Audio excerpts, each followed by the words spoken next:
option without fear before our enemies.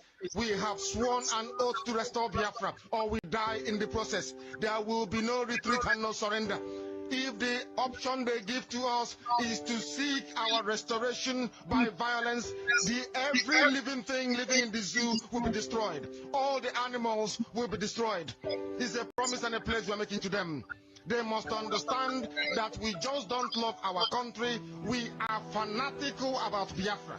We will do everything humanly possible to ensure that Biafra comes. It is either the flag of Biafra is raised up or I am lowered into the grave. One of the two must happen. It is better for this heaven and this earth not to exist than for Biafra not to come to pass. We dedicate it into the hands of Chukwuabiama, the creator of the heavens and the earth, because only him decreed that we should exist as a race, and only him has the say to decide and to determine if we are to survive or not. We don't rest our hopes in any man. We don't believe that any country can do anything for us.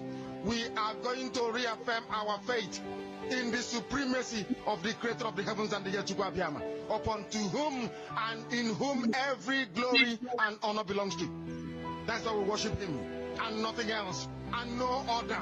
We worship the one true living God. That is who we worship.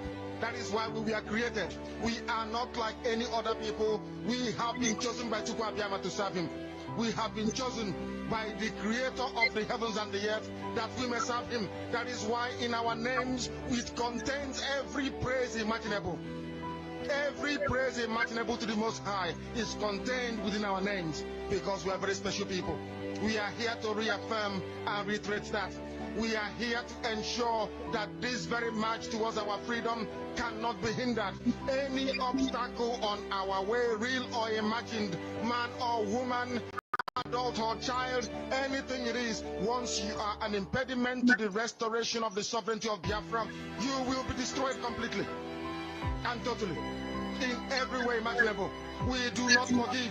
There is no forgiveness in our dictionary. We are here to ensure that the death of 3.5 million people is not forgotten. It is to them that I owe every ounce of loyalty and obligation. They are not here to offer any advice or to ask us to forgive Gowon. They are not here to ask us to forgive Haruna. They are not here to ask us to forgive the Yoruba people and the Awolowo family.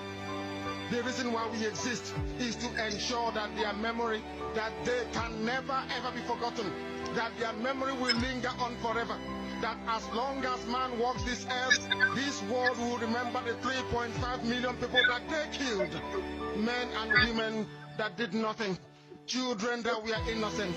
Their only crime is to be blessed by God. That is the only crime they have committed. As those children were being slaughtered, as they were being stabbed to death by a very wicked and cruel world, spearheaded by Awolowo, everybody looked on and did nothing. Instead of them to help us, they ensured that our absolute blockade from land, air, and sea was absolute, that we may die, that the children of God may die. But lo and behold, Chukwuabiama determined that we cannot die, that we cannot perish, because we are his own. Despite all our iniquities, despite all our sins, he made us in his image. He gave us that very edict to worship him, and that is what we do every blessed day on this radio station, without fail and without the fear of any human being, talkless of an animal in the zoo. We are here to worship Chukwuabiama.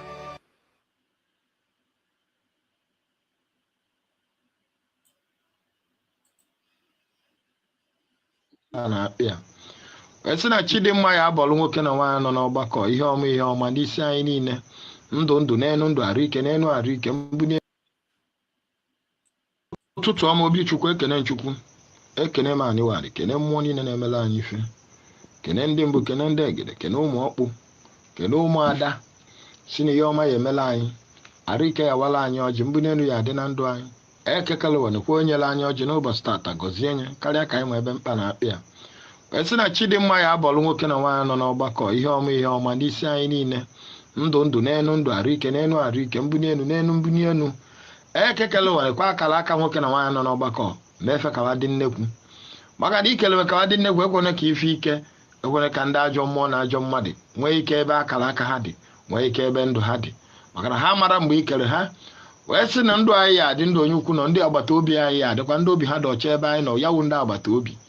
wee si ihe ọma o asị na ife ya abata n'ọgbakọ gịkwala anyị ife ike niile nọ n'afọ ife ike niile nọ na mba montu ekekele ụwa na ntị ka anyị ga naanị ya na enwere onye anyị achọ gị gbaa anyị ogige ndụ wepụla anyị ogige ọnwụ meela anyị ihe anyị na-ayọ esụkwa iji apụ mala anyị maka anyị ji lọghachi azụ ma karịsịa ọ bụ okwu anyị kwuru nwa oyi wee si n'ezinụlọ na ihe ọma ya eme mba montu anyị afọ isi afọ na-abịa abịa bịa ma bika nka ekekele ụwa ọya anyị na-ekwu okwu n'isi anyị niile ma n'isi ezinụlọ anyị dị iche iche akwụkwọ anyị kwuru nwa oyi wee si na ọgazigo n'aha Chukwu na ọdịnala onye bi aka na ka obi le ndụ ise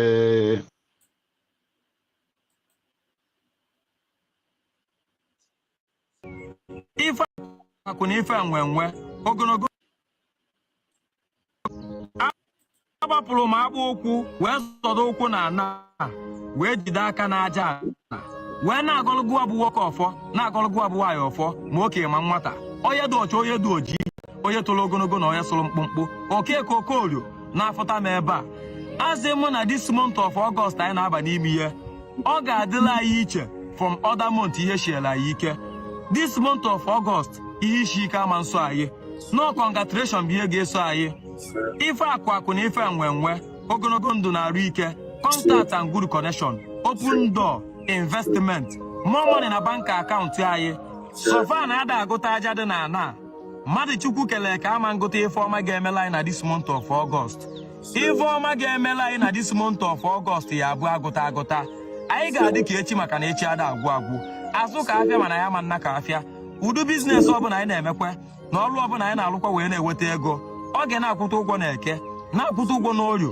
na-akwụta ụgwọ na afọ na-akwụta ụgwọ na nkwọ ife ọma ga na-emela oyikwu na-emela onye nta nwoke ya agwụ anyị n'ahịa nwaanyị ga-agwụ anyị n'ahịa okwu na ụka mmụọ okwu na ụka mmadụ ga-agbala anyị ọsọ ajọ ọgwụ nwoke ajọ ọgwụ nwaanyị ga-agbala anyị ọsọ amụsụ mmadụ ga-agbala anyị ọsọ ihe ike ama hụ anyị anya n'ọnwa Ọgọst a ọnwa Ọgọst nwa bụ ihe ọma ka oyi elutela anyị ihe mberede okporo ụzọ ama nhụ anyị anya ndị ochi na ndị ama ndị kidnapa ndị 419 ama nhụ anyị anya ndị one chance ama nhụ anyị anya ọnwa Ọgọst nwa bụ ndị bụ oke wetala anyị na-aga n'ihu premature death will never be our portion agbọsa eleghela ama mbụ our portion ihe isi ike ama mbụkwa na our portion anyị kpọsa anyị ga na-ele ndị na-azụ ahịa ga na-azụta ego ndị na-arụ ọrụ aka nwoke ga na-ewetelu gị ọrụ nwaanyị ga na-ewetelu gị ọrụ otu a nshi wee kwu ya bụ ka ọ ga-esi wee dị n'afa ndị bụ n'elu na ndị bụ n'ala ise ya gazielu nwoke gazielu nwaanyị tata ma alụ unu mma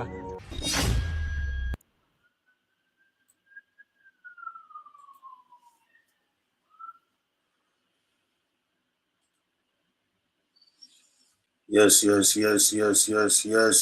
Ndewo Chukwu Kabiama. Greetings. Umife. Biafra all over the world. Ndewo. This is Biafran Exodus TV, always bringing you the message of redemption and liberation to the hearts and the minds of our people. Ndewo. I bring greetings to you. Good morning to you, good afternoon to you, and good evening to you, depending your time zone. Don't forget, this is our channel. I represent the movement of the people, by the people, and for the people. Region one more. I see you. You will be Biafra. Afrongo. For today. Privileged to be here today. Based on time and chances. So you're welcome. While you are joining in, for those that are privileged to be a first partaker of this message tonight, while you are joining with a Johnny mindset, live sentiment. Come and listen with your brain, not with your ears. We are here every night by the special grace of God, and a fellowship together. No whatever now is you that they will always come here to come and deliver a message that has been given to us. Given to me, given to you that in the comment section, me that is speaking. We all are in one shoe. We all are in this together. You understand? What are we in together? We are in for our freedom. We are in for our betterment. We are in for our own good. We are in to survive.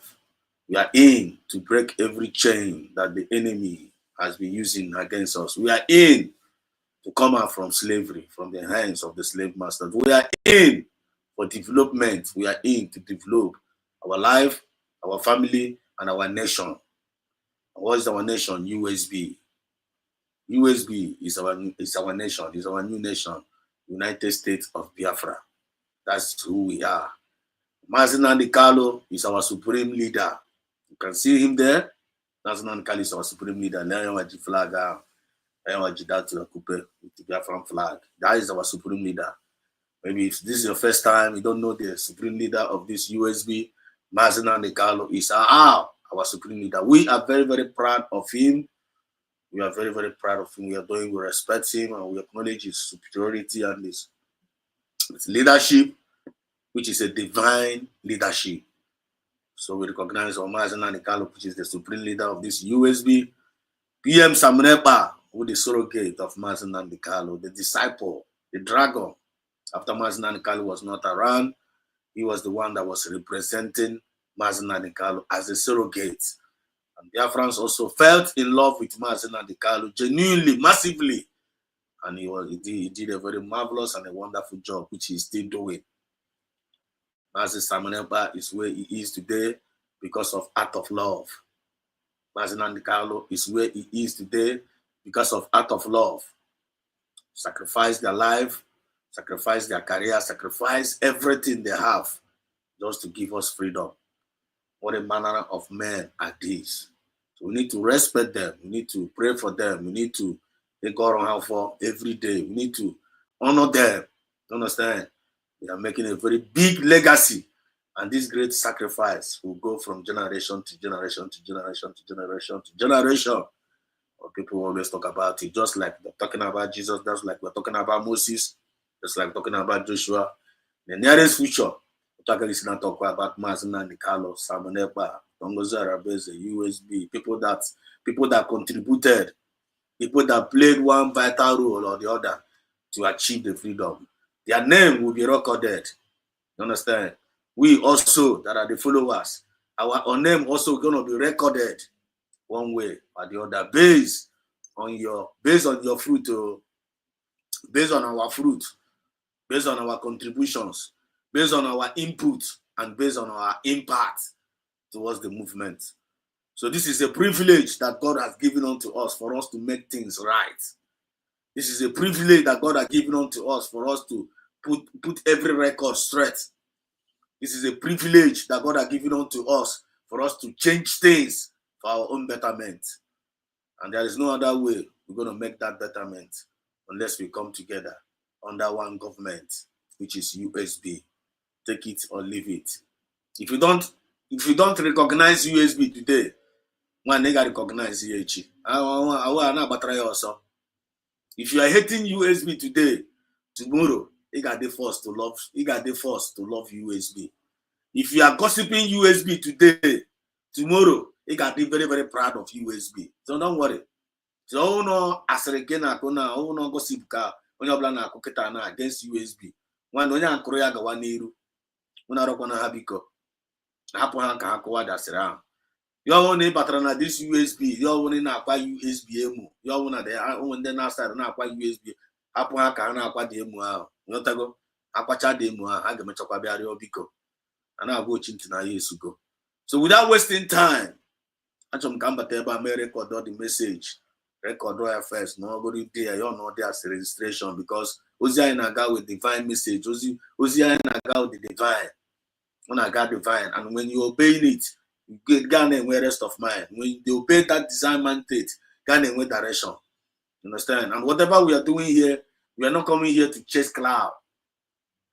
I am be chase cloud. I am not pretending to you. I am not to be a man pleaser. I am not for us to please the spirit of Biafra. You understand what I mean? I am not to please the spirit of Biafra. And then so that the Biafran spirit will be pleased with us. So me as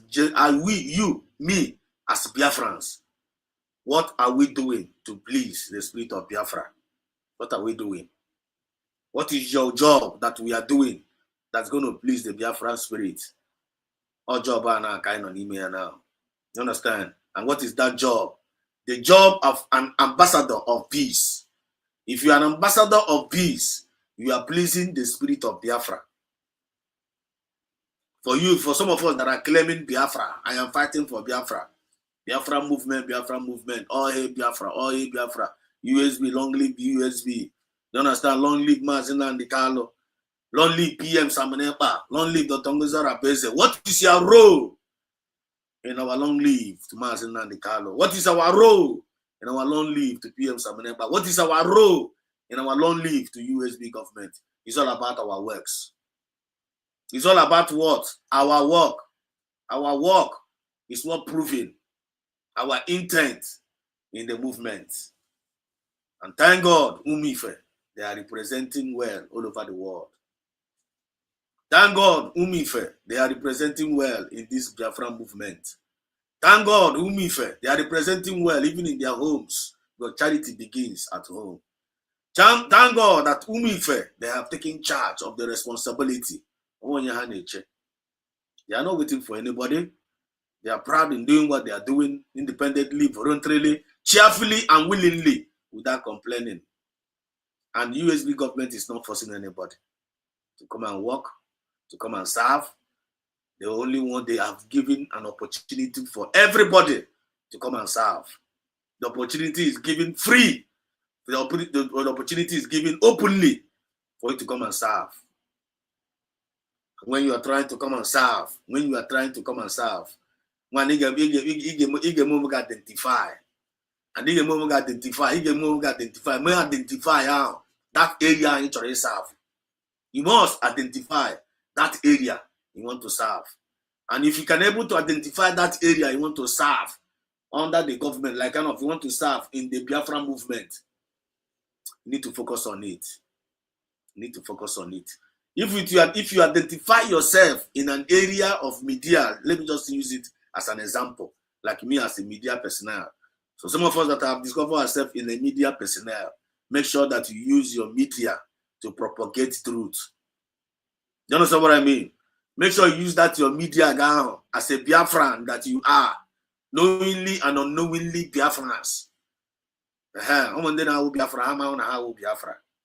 remind now go and one Biafra kiwo. Biafra. There are people like them. There are people like that kind of people in this movement here. So we as a Biafrans, if you can be able to identify your area of your service, you understand what I mean? Make sure you are using it positively for this movement. And I gave you an example. For example, if you're a media personnel, like kind of discover yourself in an area, each other serve for Biafra. Oguma Jakage, Nokata, yes, each other even a Biafra. Each other mepe channel, each other mepe S handle, each other mepe Facebook, each other mepe YouTube. He will not Biafra as a media personnel. The number one thing, you go first. And you go why. This media personnel I'm choosing now to be as a servant for this Biafra. What is your intention or what is your intent of your heart of being that media personnel? Can you hear the intent of the heart of that person now? Are you joining the media personnel to serve Biafrans, to develop Biafra, or to destroy Biafra? The answer is for us to answer. The question is for us to answer. Here with the intention of that media personnel which will join on at the movement. Then all the intention of anyone, the media personnel, you want to answer you want to say an intention for good. Literally joining this media, literally we a part of the media. For the betterment of this movement, for the betterment of your nation. It is genuinely, like kind of mayor voluntarily, joyfully, without no stress, without no complaint, and without no murmuring. And when you are doing like that, when Biafran spirit will be pleased with you. You need the Makorogaka, memrega appreciate o. Akorongaka o. As long as the Biafrans will be pleased with you, you are good to go. And you need to remain consistent in doing it. Joyfully, willingly, and not regretting it. I hope you are communicating here. See you. See you. See you. See you. See you. I greeted you, each of my sister. Thank you so much for joining in, my colleague. Great Biafran indeed. I see you, Mark Gold. You're welcome to the program. Say all hail Biafra. Say all hail Biafra, Mark Gold. You're welcome, Mark Gold. Say holy, holy, Mazna Nikalis, another savior. For real. For real. British Genuvia, France. British Genuvia, France is from HK Justice. You're welcome to the program. Happy New Month. Happy New Month to each and every one of us. And Ndewo Ndi Biafrans. Ndewo Ndi Biafrans. Ndewo. That's the mark. Ndewo, you're welcome. One month. Please, you check my voice. Voice man, check the voice and the network. That's the mark says Ndewo Ndi Biafrans. That's the mark also say USB power to Biafrans. Yes, so power to Biafrans. I said also Ndewo one day. Emmanuel E. Say God bless you, bro. Thank you so much. He said God bless you too. And happy new month. Chinaza Vivienne. I see you. Mazi, you are one of them. Mazi. Chinaza says, Chinaza, you are welcome to the program. God bless you. Chukuna Koziege. Mazi, you are on the path of truth. Right on. Thank you so much. Thank you so much. May God continue to help us to be on the path of that truth. We ask for more grace. Ask for the grace for us to remain on the path of the truth. Emmanuel E. say Ogenkre isn't even fit to serve as a mayor aide to Prime Minister, let alone inspired to lead the Biafran nation. The audacity is both laughable and insulting. Exactly. Exactly, Emmanuel, you are right. You're right. That's what it is. And the next mark says, right now, we are fighting for unity. Right now, we are fighting for unity. Okay? We must come together. When the Fran and King as well. Unity. If I don't matter, let us unite. If Fran and King as well. Unity. If I don't matter. Come on, let us unite under one body, under one government. Under one body, under one government, USB, original, or the boy. And when you get compare here, and I'm media like this. I'll tell you if I don't know. Let's come together. Let us unite. Can't we me fair go ife? Can't we makata on your man ko bara and fufu? Some people they fishy baka. Okay, for another fishy baka. They don't want to unite under one government. Leave them. Go work with na that unity. I want to train that unity. I never why unite to wrong why. I might be talking my point. You would why unite to wrong again because in the ones that not they call the bossa or they call the guru. So now actually unite under this one government which is USB. They don't want to unite. One leave them. Apoha can put the shibaka. Apoha can me just give them small time. You got for this change of the story. I saw it in a vision. You put my name here, right? One program in our studio. You go. I say, what's the title of that thing? I say, say no. Say no to the spirit of enemy of progress. Say no to the spirit of enemy of progress. Say no to it. Say no to it. So let us unite together. Let us come together. Upon IPOB Nigeria nonsense. Upon my sub nonsense. Upon Upon we mushroom CRC stuff found na go in CRC so upon here brigade brigade upon me nonsense they create. Leave all those nonsense. Come and unite under one government, USB government, original. And if you don't want to unite with it, don't worry, leave them. Just give them some more time. I get me chapa barakwa bia. Then I see USB. Please prepare na yoso. Kai bata. We are one. But have you always one no? But how we go getting late. There is time for everything. A stitch in time, save 9. You know what I go? So moving forward, it just says follow. It says follow the light, guys. It just says Biafrans, follow the light. Lendo the light. USB is the light. USB is the light. USB is the life. We Biafrans, the life and the light. Or USB. Looking onto, you can look really onto it. You look onto it because all through that USB, I need to do a more wine, even in the entire Africa. That USB, I want about Elenian wheat, your Banuako. Don't forget, Elenian wheat, your Banuako. So USB, I want with the lights. Follow the lights. Your friends must follow it. Abajo. Only the miss road. We are trying to help you reconnect back your road. But you want to ignore these words of wisdom, these words of knowledge, and voluntarily, and even freely. Can you like this advice here? Advice if I didn't get now. I'm I paid for it with my own money, with my own sacrifice, with my own sweat. Buy a camera now, and you got device. Now go off forma. Then you get me ordering him. You try a corona haka. You try a click live button. You try here. You never know fishy paka. You never bitterness, no buona. You never hatred, and eat you up. You never jealous, no marogaho. You never infinite tipiage. And you don't want to learn. One continue with your way. I want you to get up as always. Continue with your way. How about also? I go mine. But about to meaning get it. I met a quite good meaning get away more. And I could fetch your daughter because we won't have your John Obi. Ebukura line.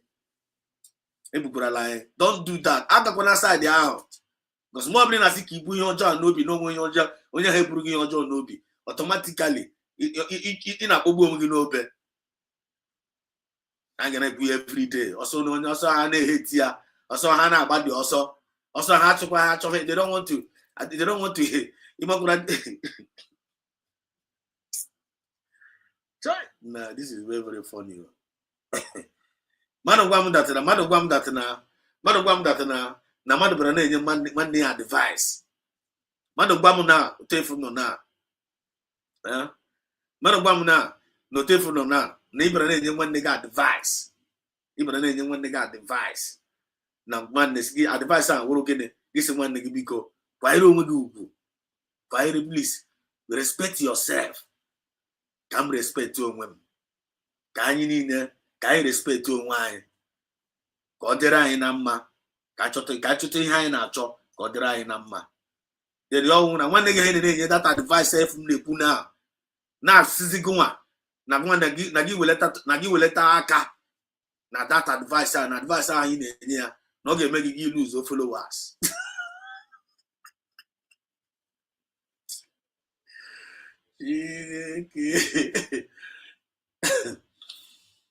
I don't know whether you are getting the point. This is very, very ridiculous. I'm telling you, unbelievable. I repeat, Nina one nigga advice. Advice on Workman. You see, and respect yourself. Can respect your woman. Can you respect your wine? Actually, high and acho, Godera in Amma. Instead of in a consuaring users among ourselves, or instead of in a TPR wine or Nesu wine, when you need advice, saying that Nagari will attack and they put the Ezoku, Nagi will attack, Nagi will attack and they put that Ezoku and the two not getting you lose all followers.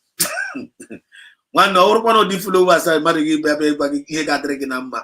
You if you don't against the church is the church, you don't want to follow me. Now I'm gonna against you. One to hell with that person. Ya will not dream of follow where you guys down one way because I come out there. I'm not here to come and talk to followers that I will mislead.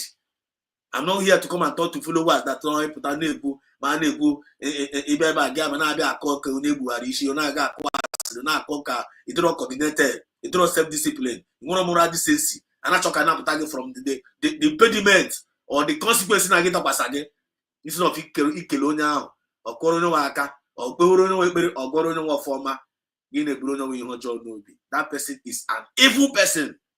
If you are one of them in this Biafra movement, yeah, one is you are done now because Biafran spirit are not watching and keep as well. On a hatchet, so I can drop all this. I can drop where here and not the one I registered. So one day I give watch program age. I got no quite this advice here. I got no quite. So stop running away from this advice. Stop running away from the advice if I go here. And what is that advice here? I didn't have any other choice. Even I was privileged. Remember that I was able to touch down to my colleague, my brother Masikai, which is my brother and a colleague, a good friend indeed, doing a very marvelous job. I was able to drop by even in the program. Yeah, I still registered that message there. We Biafrans, what we need now is self-discipline and moral decency is highly needed in our midst. Nanki Bazwa. But it's highly needed. Take it or leave it. And we don't need to run away from it. About a hand also. You only about the advice also. You must chapa the sound. Time you try to get speed to watch back. And by the time you got demand one for that is self-respect and that moral decency. I'll be all the good late. So you gonna portion go. You gonna portion more. Now for you go he said. So before I help you know this program, can I actually back it now? One of the major reasons why tonight you have at this program, the major thing you will be able to go on there by or former. This is a new month. And we will add very big wine or former. Kono bla bruya nobi. Kine man spet. Kidri hopeful. Kimonana. Onwe spirit. Chi ayi do ayinaga. I will create here how this month is going to look like, and you will work towards it and you will achieve it. And then within time, this is no more the time of Abia. I am entertain bad energy among us. We don't need it. I need the bad energy. I need the more joy. I need the joy. I need the negative things around. I need the and all the very, very dangerous among us. We must eradicate it. You know, like we trying this unity. I can not buy also. You have like a bit Kobe, Barre also. You have like a making she get like this, get this stressful, get the one the Barre also. I need the sound mind. And with that sound mind now, charity begins at home. So there is some prayers some people I cannot go before. Maybe some people are about to go now. Let's start all over it again. Couldn't get quiet again. Get on to this so far. And then again and again in again a say. You want to go in a say to the prayer.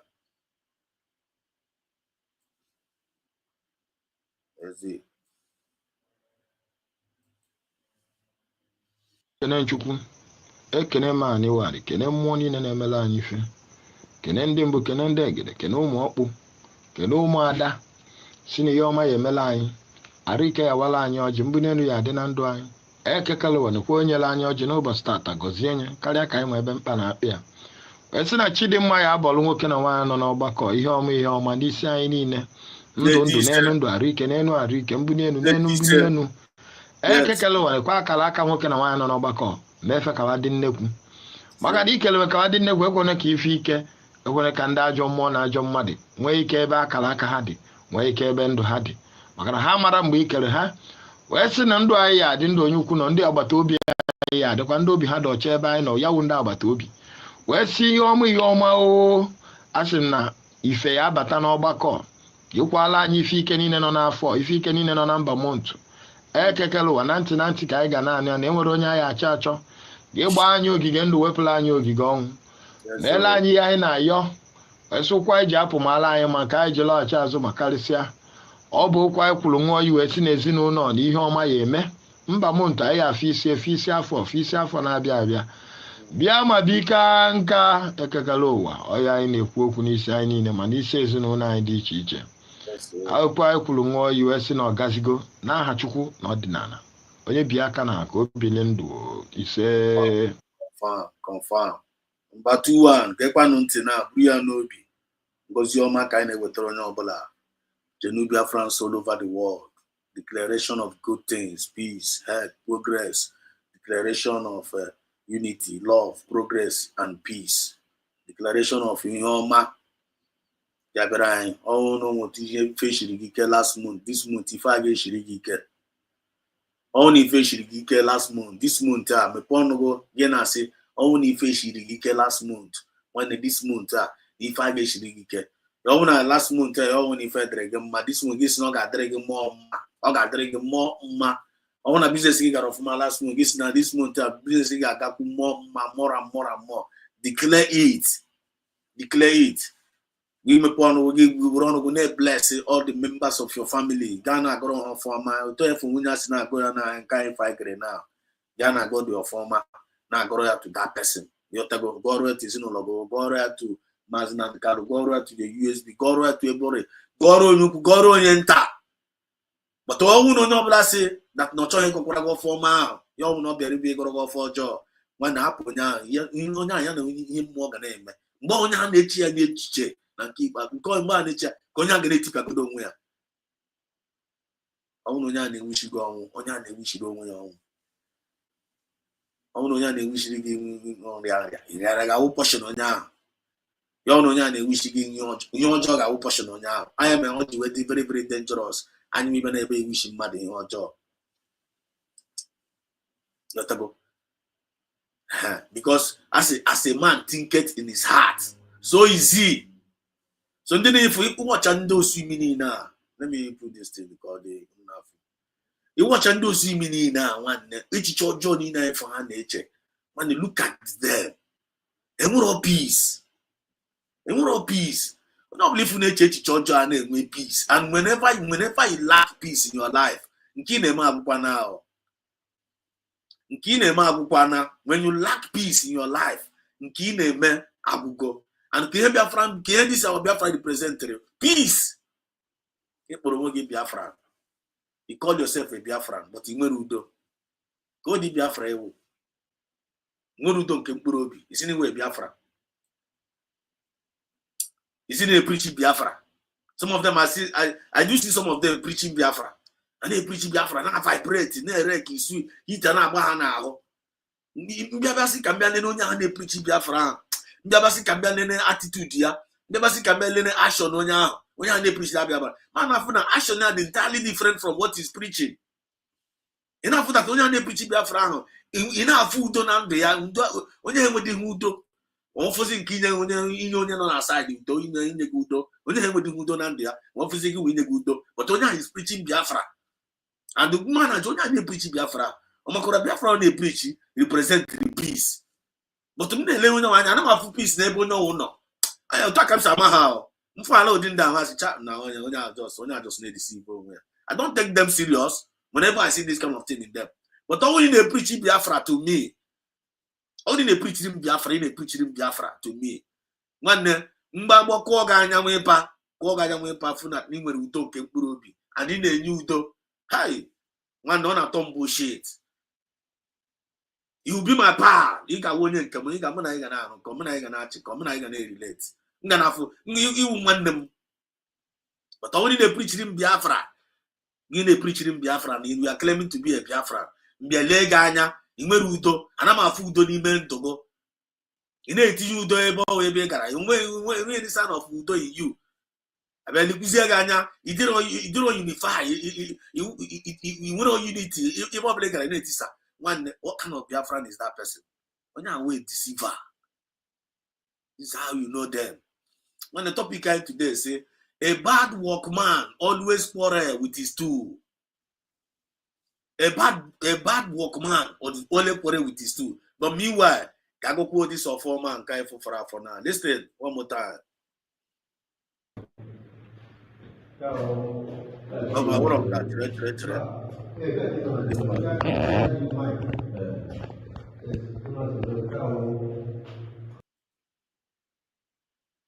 tọrọ ụkwụ na ana wee jide aka n'aja ana wee na-agọlụgụ abụ nwoke ọfọ na-agọlụgụ abụ nwaanyị ọfọ ma okenye ma nwata onye dị ọcha onye dị oji onye toro ogologo na onye sụrụ mkpụmkpụ okeke okorio na-afụta m ebe a azị mụ na this month of August anyị na-aba n'ime ihe ọ ga-adịla anyị iche from other month ihe shiela anyị ike this month of August ihe isi ike ama nso anyị no congratulation bụ ihe ga-eso anyị ife akụ na ife enwe ogologo ndụ na arụ ike contact and good connection open door investment more money na bank akaụntụ anyị sofa na ada agụta aja dị na ana mmadụ chukwu kelee ka ama ngote ife ọma ga-emela anyị na this month of August ife ọma ga-emela anyị na this month of August ya abụ agụta anyị ga-adị ka echi maka na echi ada agwụ azụ ka afịa mana ya ma nna ka afịa udu biznes ọbụla anyị na-emekwa na ọrụ ọbụla anyị na-alụkwa wee na-eweta ego ọ ga na-akwụta ụgwọ na eke na-akwụta ụgwọ n'orio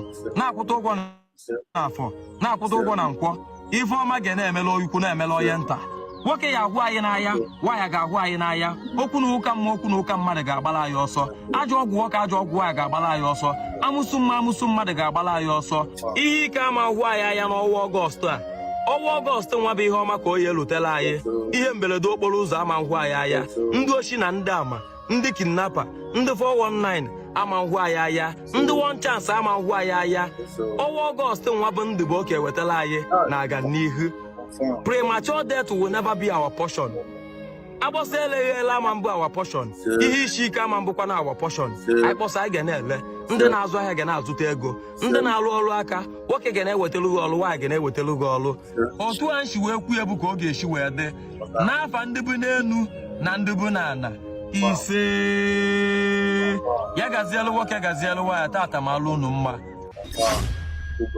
nwa Chineke nna representing otu aka isi eme ya ebe ọbụla ife anụ ụmụ ife dede represent ọkifụrụ ya onye a nwanne gị nwoke onye a one of us ifuru tosi selfless people a na-adị selfless ọnụrụ bayere onwe ya na merụ yipụ ọkpụkpọ ụkwụ ya were aka bikwasị n'ala na-akpere gị ekpere ọma all over the world na-ekpere gị ekpere ọma all over the world ọkifụrụ tosi ama ha a na-awụ ambassadors of peace ambassadors of fairness equity and justice and how they progressive or Genu Biafra they are.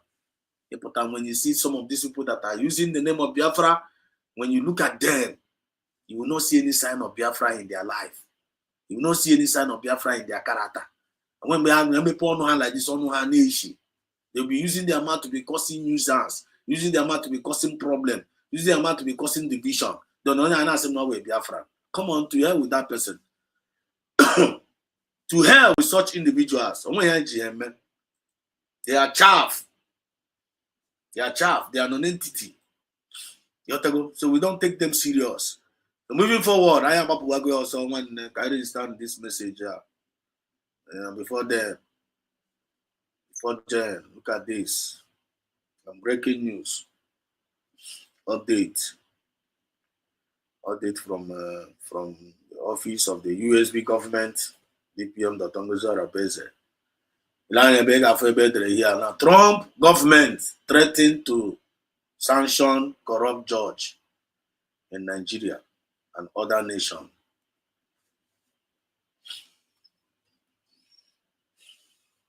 You get the point.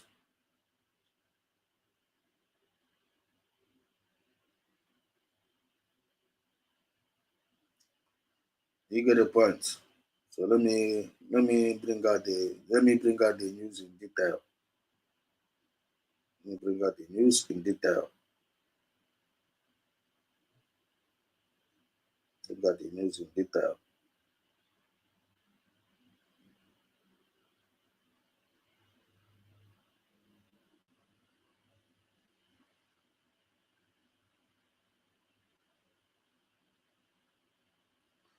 Let me bring out the news in detail for you.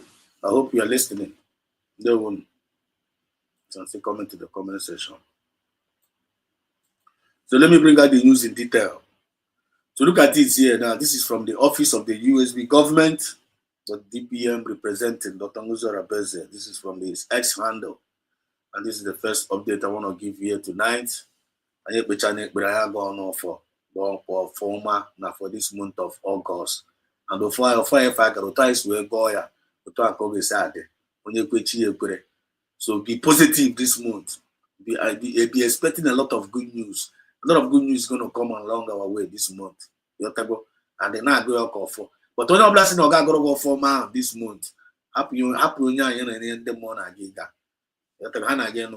So remain positive. Forget and then teach. You know, teach your jaw. So don't be. I'm going to bet you go. Can I see him on your one as long as this Biafra movement is concerned, you know the path of they stand on the right path. Forget about the enemies are doing. The enemies are going to, all of them are heading towards the Red Sea. All of them are heading towards the Red Sea. That not you topic a bad workman always quarrel with his tools. Actually, can this topic cannot ring the bell in your heart? Actually, we don't know that we really are including more, including everybody. You're talking my point. All my key bazaar. I self-discipline who our rule call. I don't know like whether they are. But I am also. I am but I am also. They wouldn't much cook up. They wouldn't. See you, Rosie. They will. Don't know. Because Chibuzo is good. I see you. I'm still right back on that side. So let me read out this news in detail. Trump government threatened to sanction corrupt judges in Nigeria and other nations. Now look at what our DPN guy will say here. He said breaking USB Samenepa and Nnamdi Kanu wins big in America, Finland, and in Nigeria. I couldn't agree. I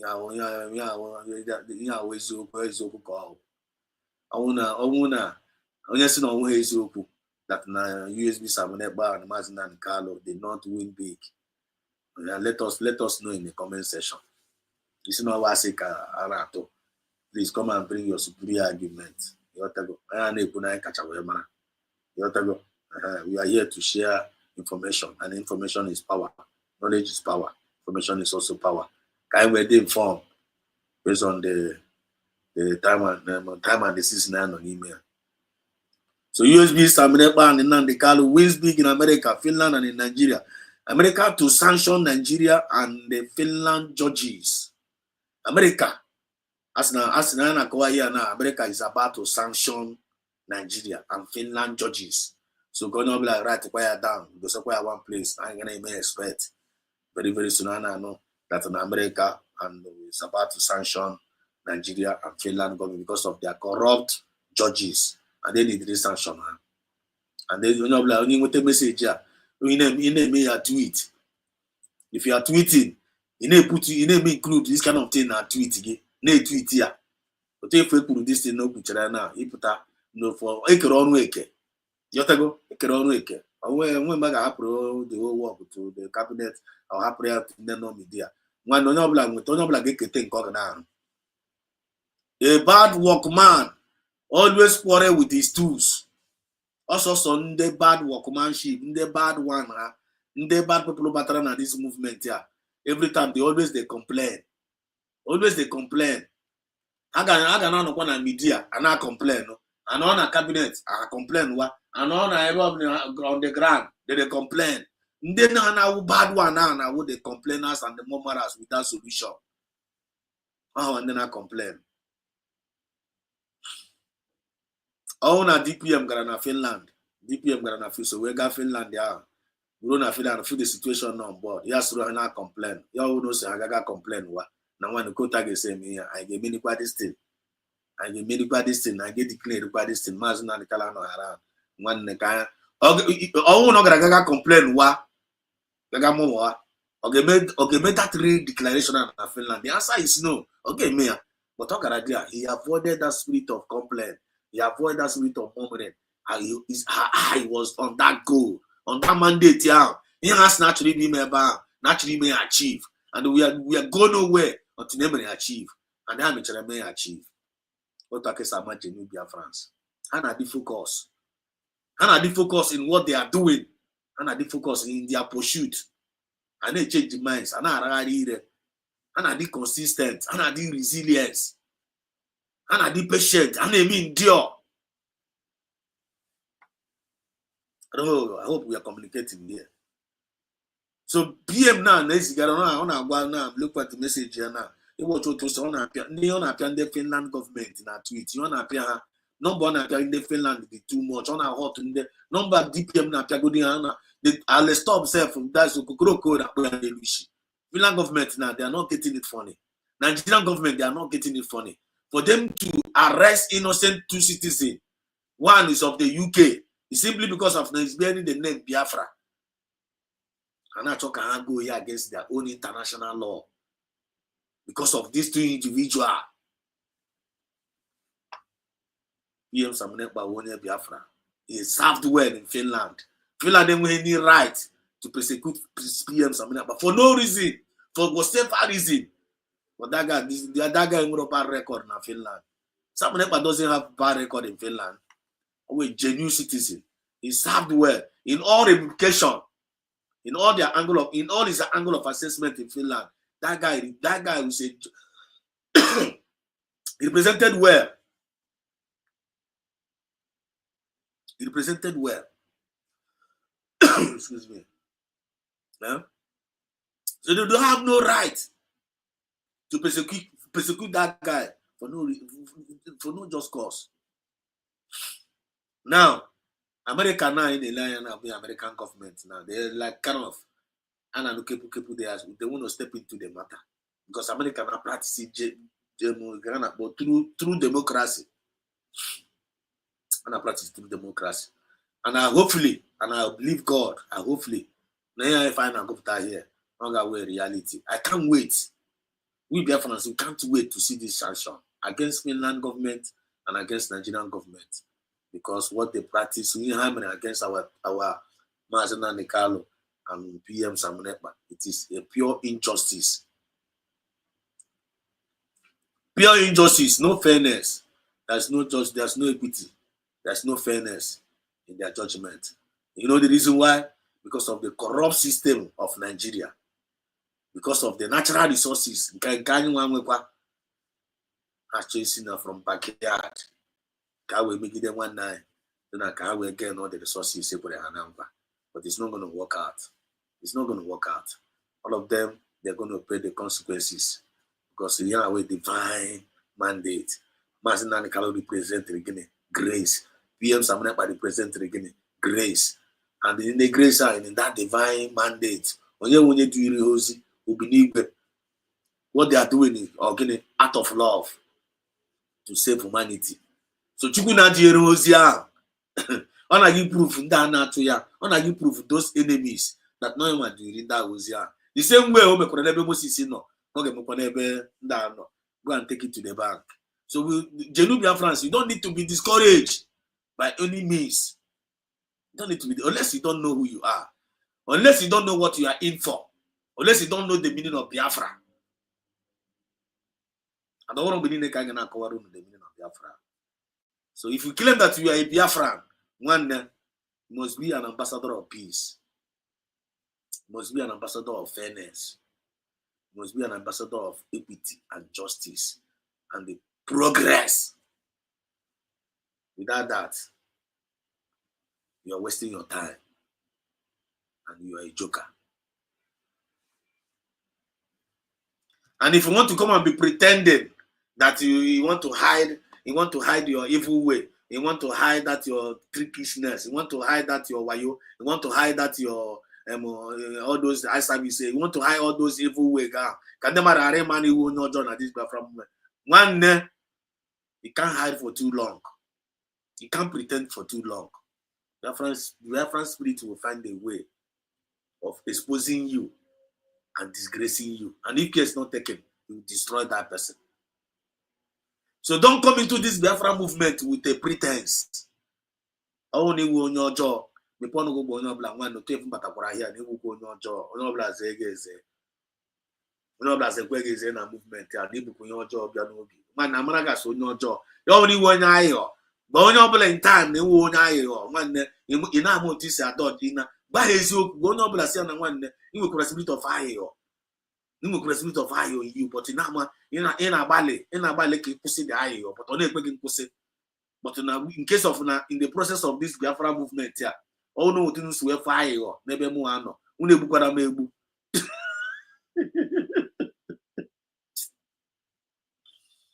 God give us wisdom.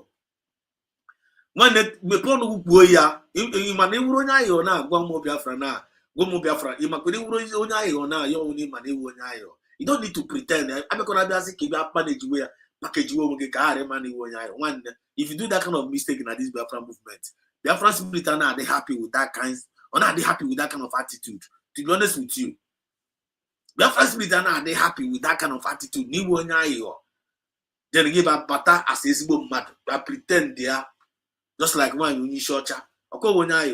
He pretended as a simple matter. I go batana the movement. No, not after as a mama, not after as a sister. Yana moma jali, name over to name on a swibo. Nobody knew that she was a snake. Your first spirit are not like that kind of thing. Learn. We must learn. Biafra spirit na like it, gekwa nutio. Biafra spirit na like it, iwuro nya ayo.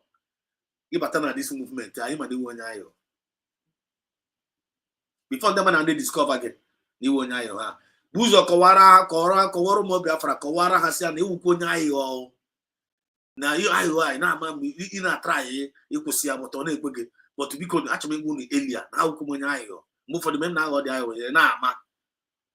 In case of in the nearest future, I want to take you on. No, no, mere ebere. Then no Biafra na after I'm gonna go to Gamma and so that I'm dealing with you. How many times they dealing with you? As onya ewo. You never na be pretend. Biafra spirit na like where whenever that one bocho get chitagi, or expose you, and he will disgrace you and he will destroy you. Devil. Let her go and he will destroy that person now. So the bad workman always quarrel with the tools. Now, let us finish this tweet of our DPM. So there is a reason why America is called the land of the free. DPM is still talking here. There is a reason why. So America to sanction Nigeria and Finland judges. There is a reason why America is called the land of the free.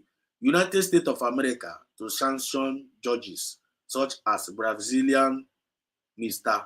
Moraes, who abused their positions to authorize unjust pre-trial detentions and undermine freedom of expression. Nigerian and others such as Finland currently unjustly detaining Biafran PM Samunepa and leader Nnamdi Kanu in a targeted, politically motivated witch hunt and transitional repression. God bless America, the land of the free. He now tagged Donald Trump, Macron, I hate Nigerian army, official bat, he tagged everybody, USB government, UNN, everyone, African Union, BBC, on attack everybody. We know that they did it here. That's why I so much love and DPM tweet here na gafa. On a gafa. Every government needs there. I have to know how people that know what they are doing. Away puta, again this all this mushroom group create a distraction. They distracted the Achi. They are not even distracting Biafrans because Biafrans are going to go the truth. You can't deceive Biafrans anymore. Away again at their place, we can't understand what they are doing.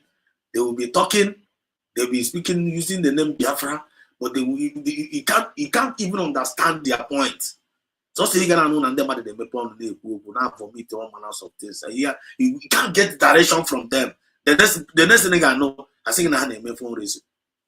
On Saturdays, and USB name, do you know what they are doing? They are just trying to mock the movement. They are just trying to mock the movement, of which that mocking now of that movement if I'm Chimoko. Again, when he because Biafrans are smarter than them. Biafrans and they follow the light. And they follow the light. Follow Biafrans and they follow onye mauzo. And they follow onye nedufi. Biafrans they follow who no person way no road. So Trump government threatened to sanction corrupt judges in Nigeria and other nations. That is the update now. So get it at the back of your mind. That's whenever I'm report. Thank you, Dr. Ngozo Rabeze or DPM for your wonderful job you're doing. You can continue now, but more wisdom. And all the genuine cabinet members, protect channel, guide the chapel, no, you need 1,000 men wisdom. Month of August, I got much room in Nafachuko Kabiama. He said, I see about Wepoa.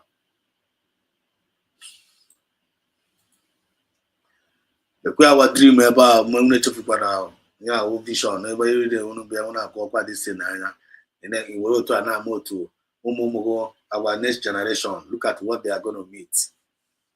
Our next generation are fighting now. We're fighting for our next generation. Look at what we have in mind for our next generation. This is the dream of we have in mind. This is the reason why we are fighting what we are doing. We are doing what we are doing. This is the reason why we are fighting. This is how what is going to look like. This is just a sample of how it's going to look like. You understand? A sample. It's going to be far more beyond this. But I want you to see this picture. Whenever I see this picture, this is a dream. The front line got the well beautified, the well organized, the well structured. Everything gonna work smoothly. That's why we are fighting what we are fighting here. And we are not regretting what we are doing. They wouldn't want to go carry up. So I got neighbor now. I'm born here because I want to register this message. So I try me to do so much yoga online. But I may register the message.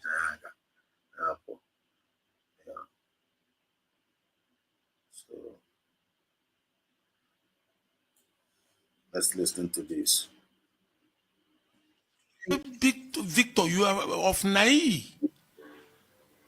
Nigeria, engineers, you are not So now, before but this man was saying some certain things, and he was talking about history.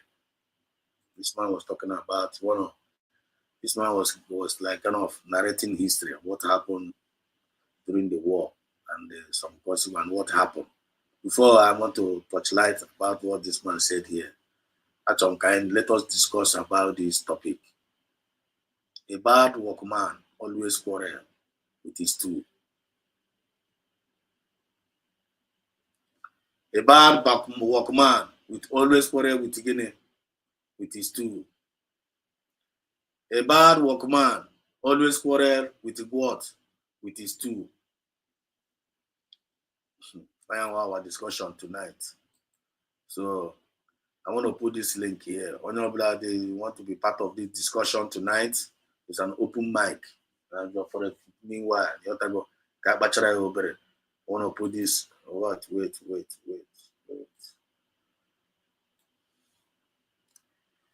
I want to put this link here before, so that if you want to be part of this discussion tonight, you want to impart, you want to contribute. You click a link here, but we are going your take, what you feel. Yeah, I need to look at things now. Every idea is needed. And if you don't know any idea, feel free, relax your mind, don't force yourself. Don't hesitate, don't keep it to yourself. Come and share with us. You just said they are free indeed. God bless United States of America. Telling you, God bless United States of America. They are free indeed. God bless United States of America. And God bless United States of Biafra. Thank you so much, Egypt. They want to know. You said this is serious.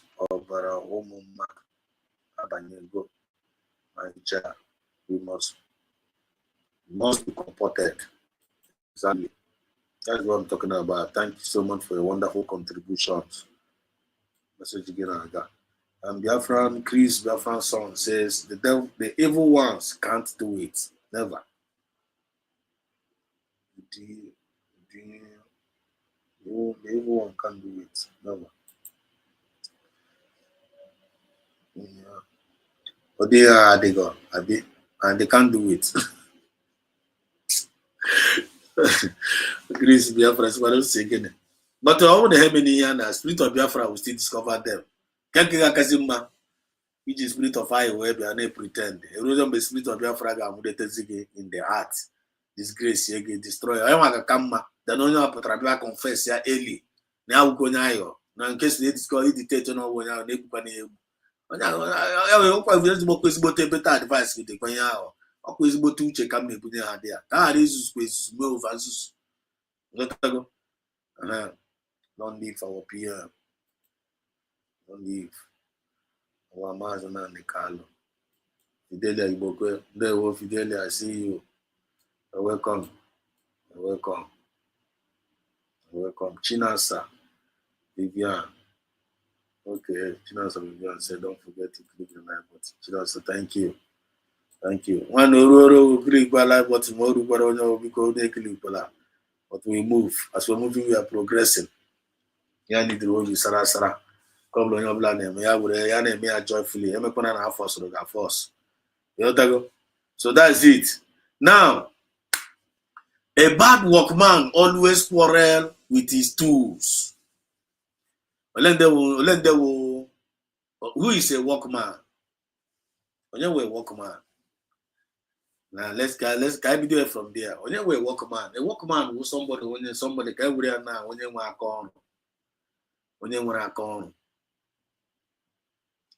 And as when you want to come, I know as when you want to come now. Can't be a mechanic now. I would a mechanic now as an example. If I turn a mechanic workshop, and then when manager, like when you went the workshop, then on and with the apprentice. I'm not the family of this story now. And then when you apprentice, you talk apprentice here, Umoro and the Maya recruit like this, and they be doing from background. We don't know Ogana, no how a name there. Oga say an car, spananka, car, Nka keje mepenka, kam keje mepenka, kai keje bilie luka. Uta kasa mo de ono. The apprentice ana mo de ono. Onwe time apprentice aga emeru oruo. Oga ya bia di weze ozi, wote nka menka, fix nka. Uta kasa mo ya. You know nya master de ono. You know some of them in that process they will learn the skill. They learn no ya. Some of the apprentices are learn now sometimes in that process some of them might be amazing carries your gun, which is a very good thing. Some of them might be more even some of them are need pay attention.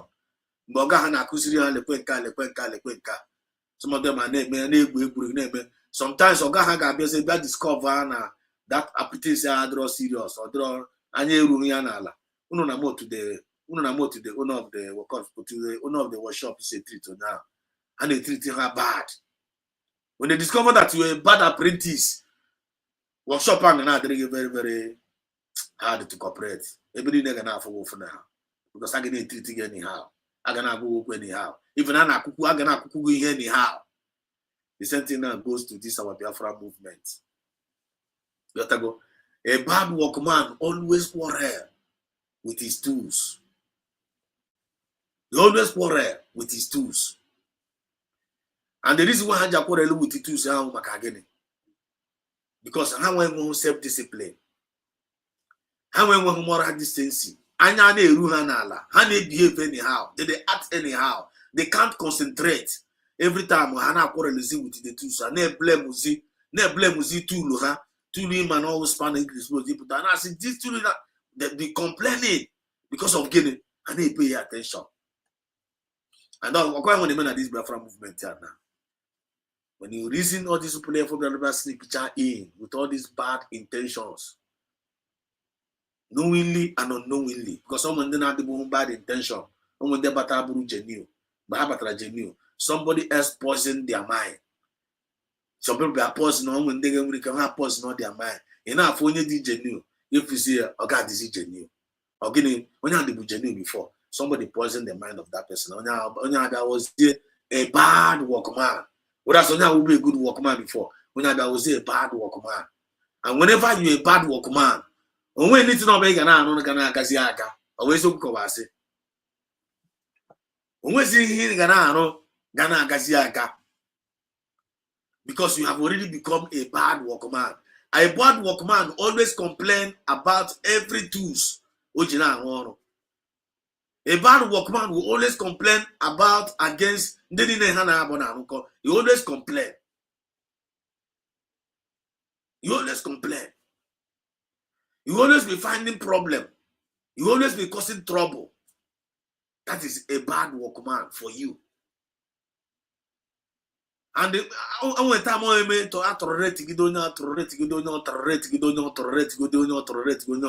manager of that company, as a manager of that mechanic, as a manager of that group, they can't enjoy it anymore. The next thing they making actual the person. Even in a school, what may happen in a school. If you become a bad student in a school, can you principal they will first of all invite your parents. Please, don't again the model. Like your name. On a kuku mazi here, on a nuka, on a kuku, on a muka bully. They will first of all complain to the parents. But when the parents refuse to do the needful, they will expel that child from the school. Because God had a kubu mad, God had a cause to mayhem. Then Kita and what I can with the parents again have for a job. A lot of people will take a half for a job and this Biafra movement because of getting. And I quite who.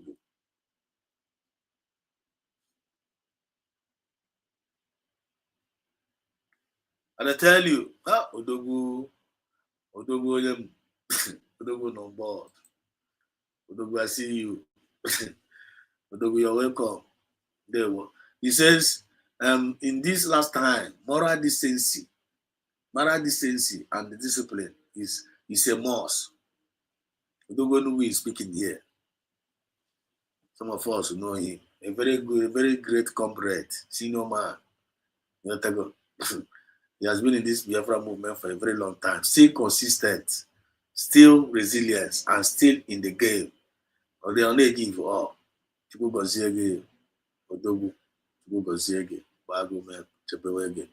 every other genuine Biafrans all over the world. He said, in this last time, moral decency and discipline is a must for Biafrans not to be bad workman and quarrel with our tools. Like and share. Umife. When the corner go there, I will visit the message. Thanks for the contribution. That's what we are talking about here. Eh? If you become a bad student, on a map tract, the principal will not consult your parents. A booze your check warning. Singing God do I am the man. Parents we can put on my tea, I say one tomorrow. You still committed on the affair. There will be a time of stage on they will sack that person. No one will expel. And when that person is being expelled, we will go parents again for a job. Just like some few individuals or group of people are bringing bad name to themselves and to their families because of their bad character, because of their what? Evil character, because of their what? A lack of discipline. And of course, nuisance here and there. And of course, that nuisance here and there. And of course, some lives in Amunea. Some lives in Amunea. And they don't care about the lives in Amunea based on their mistake, based on their ill behavior, based on their stupidity, based on their nonchalant attitude, based on their spirit of pride, the envy and jealousy and hatred. The thing now causes lives. But when you speak, go and ask one, you have no name, and ask book and I go and do gunto. Now. The back and dance will be over. A bad workman always quarrel with the tools. Only from this Biafra movement here, after this, the redeclaration of Biafra in Finland. Only from this Biafra movement here for you always be quarreling on a checking on why you short and do to her. Ọkwa Quarrel ka ha na-arụ. Cheke vam ya na ndị otu ha. Ọkwa Quarrel ka ha na-arụ. Kọsaga. Ọkwa ya ka ọnụ. Ọkwa ya monitor. Ọkwa ya nyopia. Ọkwa ya find the fault. Ọkwa ya na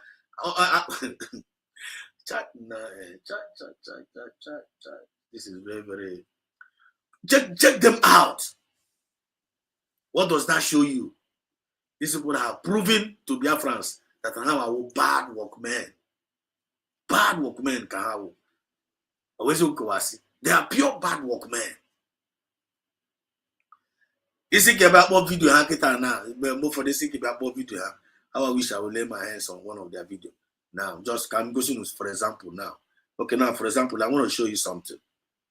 Let me show you something. Let me play something for you. Just hang on a minute. I want to show you something. If not keep I thank God not now. People are connected to Wago. It may be small, but there is progress. People are mature people are connecting the dots. Especially some few many people na na channel the one and are connecting the church. Channel or channel ban is can you gabi eba gazuzu na. You gabi eba ko area. You go. We few people na be ba ha the one we ya na bo maturity ya na bo kokoro. I don't want to put the message. But in there, if na bara this moral decency, if na ba man, onwe no they are upstairs. Onwe no hana bread. Onwe anything they don't have anything to offer. The only thing hana offer unkoiri. The only thing hana offer equasre. The only thing hana offer manipulation. The only thing hana offer with trickishness. The only thing hana offer something of no importance. They can't advance your life. They can't give you advice. They can't improve you. They can't bring improvement.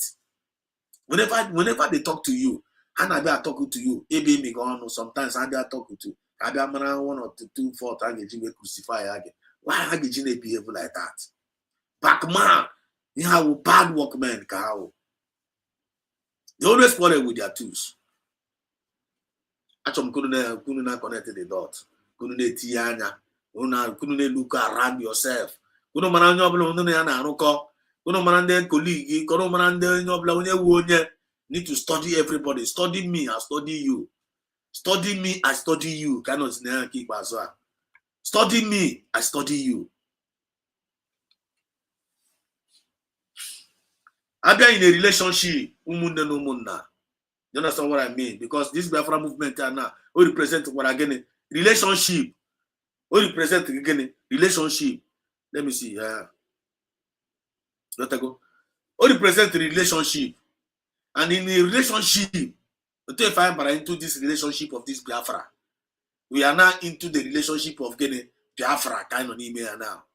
And then what is the relationship? A government of the people, by the people, and for the people.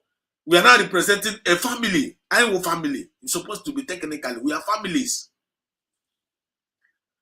Under one umbrella. I am a family. Under one umbrella. So in that one umbrella, if I work it out now, we are in a relationship towards one another. Always we are in a relationship towards one another. Take it or leave it. So until I find in that relationship towards one another, it is our duty to study ourselves. The first thing first, we study ourselves. Study Exodus. Exodus will study you. And this is a common sense now. Come to the layman understanding. Until you find on that relationship and us, we Biafrans now, under one umbrella. Behind this was even now, study me, I study you. Study Exodus. Exodus will study you. In that study, study what? You need to study what Exodus likes. You need to study what Exodus don't like. The moment Exodus need to study you, what you like, and study what you don't like. Once I can be able to study that what you like and what you don't like, one I know like if you suppose in the main Exodus not like, so that he having a problem with Exodus. More disposed in the main go and I like it, say having a problem with you. Oh, na, you know, like it, Maggie Jackie, for example. Oh, you know, like it, amaghị njakịrị iwe uwe gị nwanne aga m amasị gị njakịrị in the relationship ahụ, because we are in a relationship. Got this USB for an all relation. That is we. Oh, we. So in that we are, you need to study me, I study you. Oh, now, for example, now, you want to like Magin Jackery. You want to way one I got my Magin Jackery and keep where I don't know if we're getting the point here now. You go. Then we saw the Kwamua. Don't give it to me. Don't give it to me. So now in this relationship, we find on email USB akitanda. And when structures, I be away constitution. And when structure, and when constitution. I only want the constitution because you only feeling that now. When the gay go most now download where you go where. Or you use your common sense without using that constitution now. When the only thing you need to self-discipline and moral decency.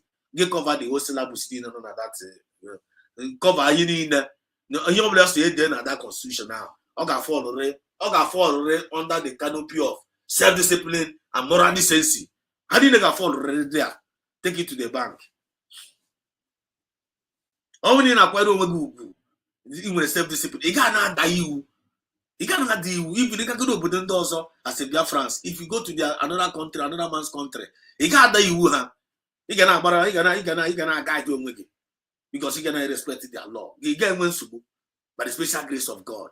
But all you got there, you cannot die you are. And don't have any problem.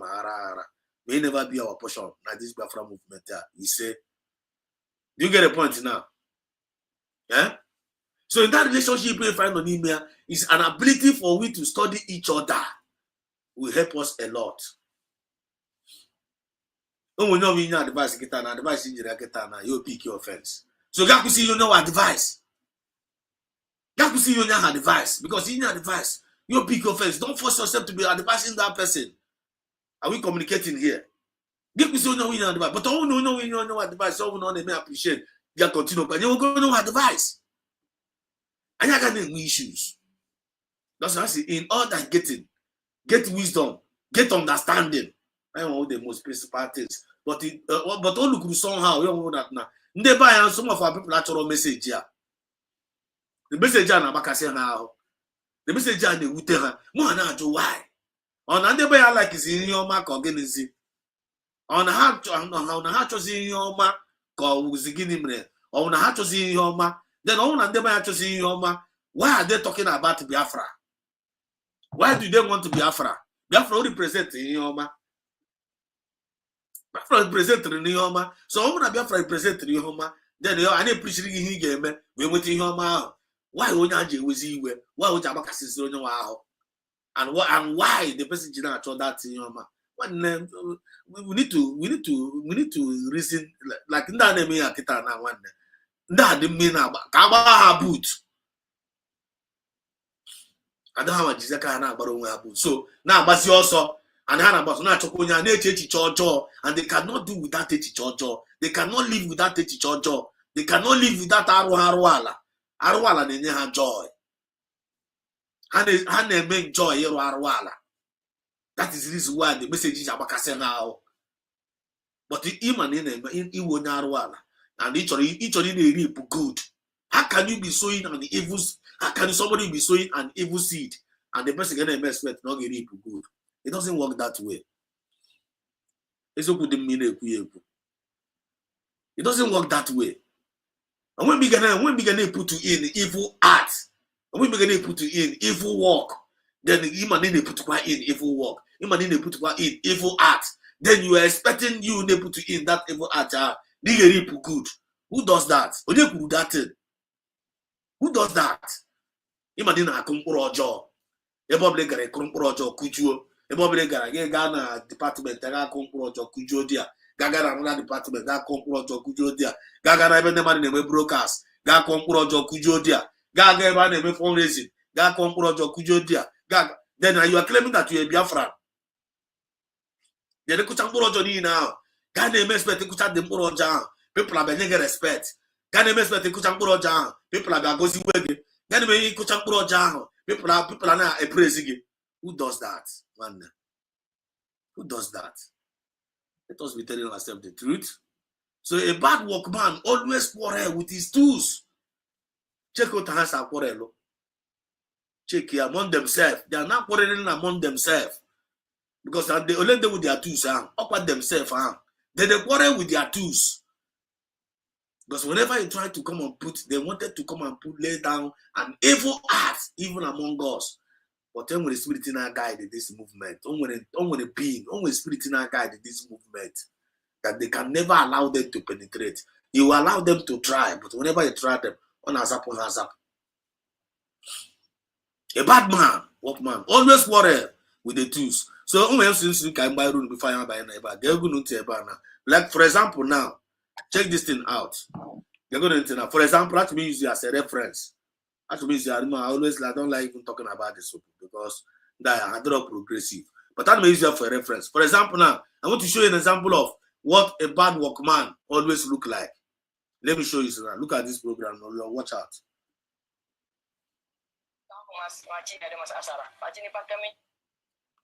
Sonny Aparawa is a wonderful sabo, a very wonderful one. I have never seen this kind of sabo before. Come and see what he has done. I even composed a song for him. Please start to voice on Apatofuma. Please let me know in the comment section. I'm not my voice on Apatofuma. Listen. Special sabo. Sonny Aparawa. The example I'm telling you in the guitar now, a bad workman always quarrel with the tools. I want to give you an example what bad workman looks like, which some of us know, which a lot of us know. But I use it as a reference. So that for those people now can make mistake, I'll do it now. Because we are trying to save life here. We are trying to redeem a lot of gullible people one day. You have to go when I came to realize that no one do Jesu. When they need redeeming their mental capability, like kind of redeeming them. And whenever you fall in the hands of this bad workman, that is very, very deadly and very, very dangerous. And that they can destroy. And how they destroy, they destroy without mercy. And when you read about one source that the devil come to kill, to steal, and to destroy. They find out what here now. That is what they represent. That's why we Biafrans need to be very, very careful. But I don't need to advise Biafrans because the Biafrans know all these things I'm talking about. Many people know the comment section now. They know what I'm talking about. But I'm talking about those that doesn't know. I'm going to message here. You make sure they send there. Again, they share here to some people down number. Share this program to them to save them. Some of them may China. Some of them they head towards the race. And I told them when that happens, not at all.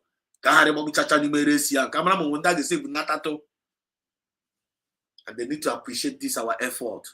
They need to commend us this our effort. They need to pray for us in this our effort. Because when you life when you bring it to man obi, when you life when you bring man to man obi, and they passionate, and they passionate, and they compassion, and they compassion, and they passionate and they don't need to take their heart for granted. I don't know whether they feel me. Don't need to take their heart for granted. Somebody like Martin and Carlo, how can people take that kind of heart for granted? Somebody like PM Samunepa, how can people take such heart for granted? Somebody like Dr. Musa Rebeze, how can you take that kind of heart for granted? In the midst of crisis, yaga more mutu Biafra, life and direct na Finland. Guru de Mwabata na America. This is the respect here. This is the guy acquire you. You are a joker and you are playing. Don't play. Don't play. Now, for example, guitar now. We want to play an example of a bad workman. You can feel this guy now call here now. You can feel this guy one of the example of a bad example of a bad workman. This guy now put about on Apple Biafra no right. This guy came from Apple Vam. I want Apple Biafra no Biafra, Masinan Carlo, Samunepa, this Manzin Carlo that. Biafra, I respect Biafra, I speak truth. But when you speak quite truth to him, Omecha video. You mecha video. Never na discuss in your video. You want to warning that nobody should use his video. And nobody should use his video. If you use his video and say something bad about him, he's going to report your page. He's going to bring down your page down. Could you imagine? Could you imagine when you put this kind of thing? Okay, we're Biafran, right?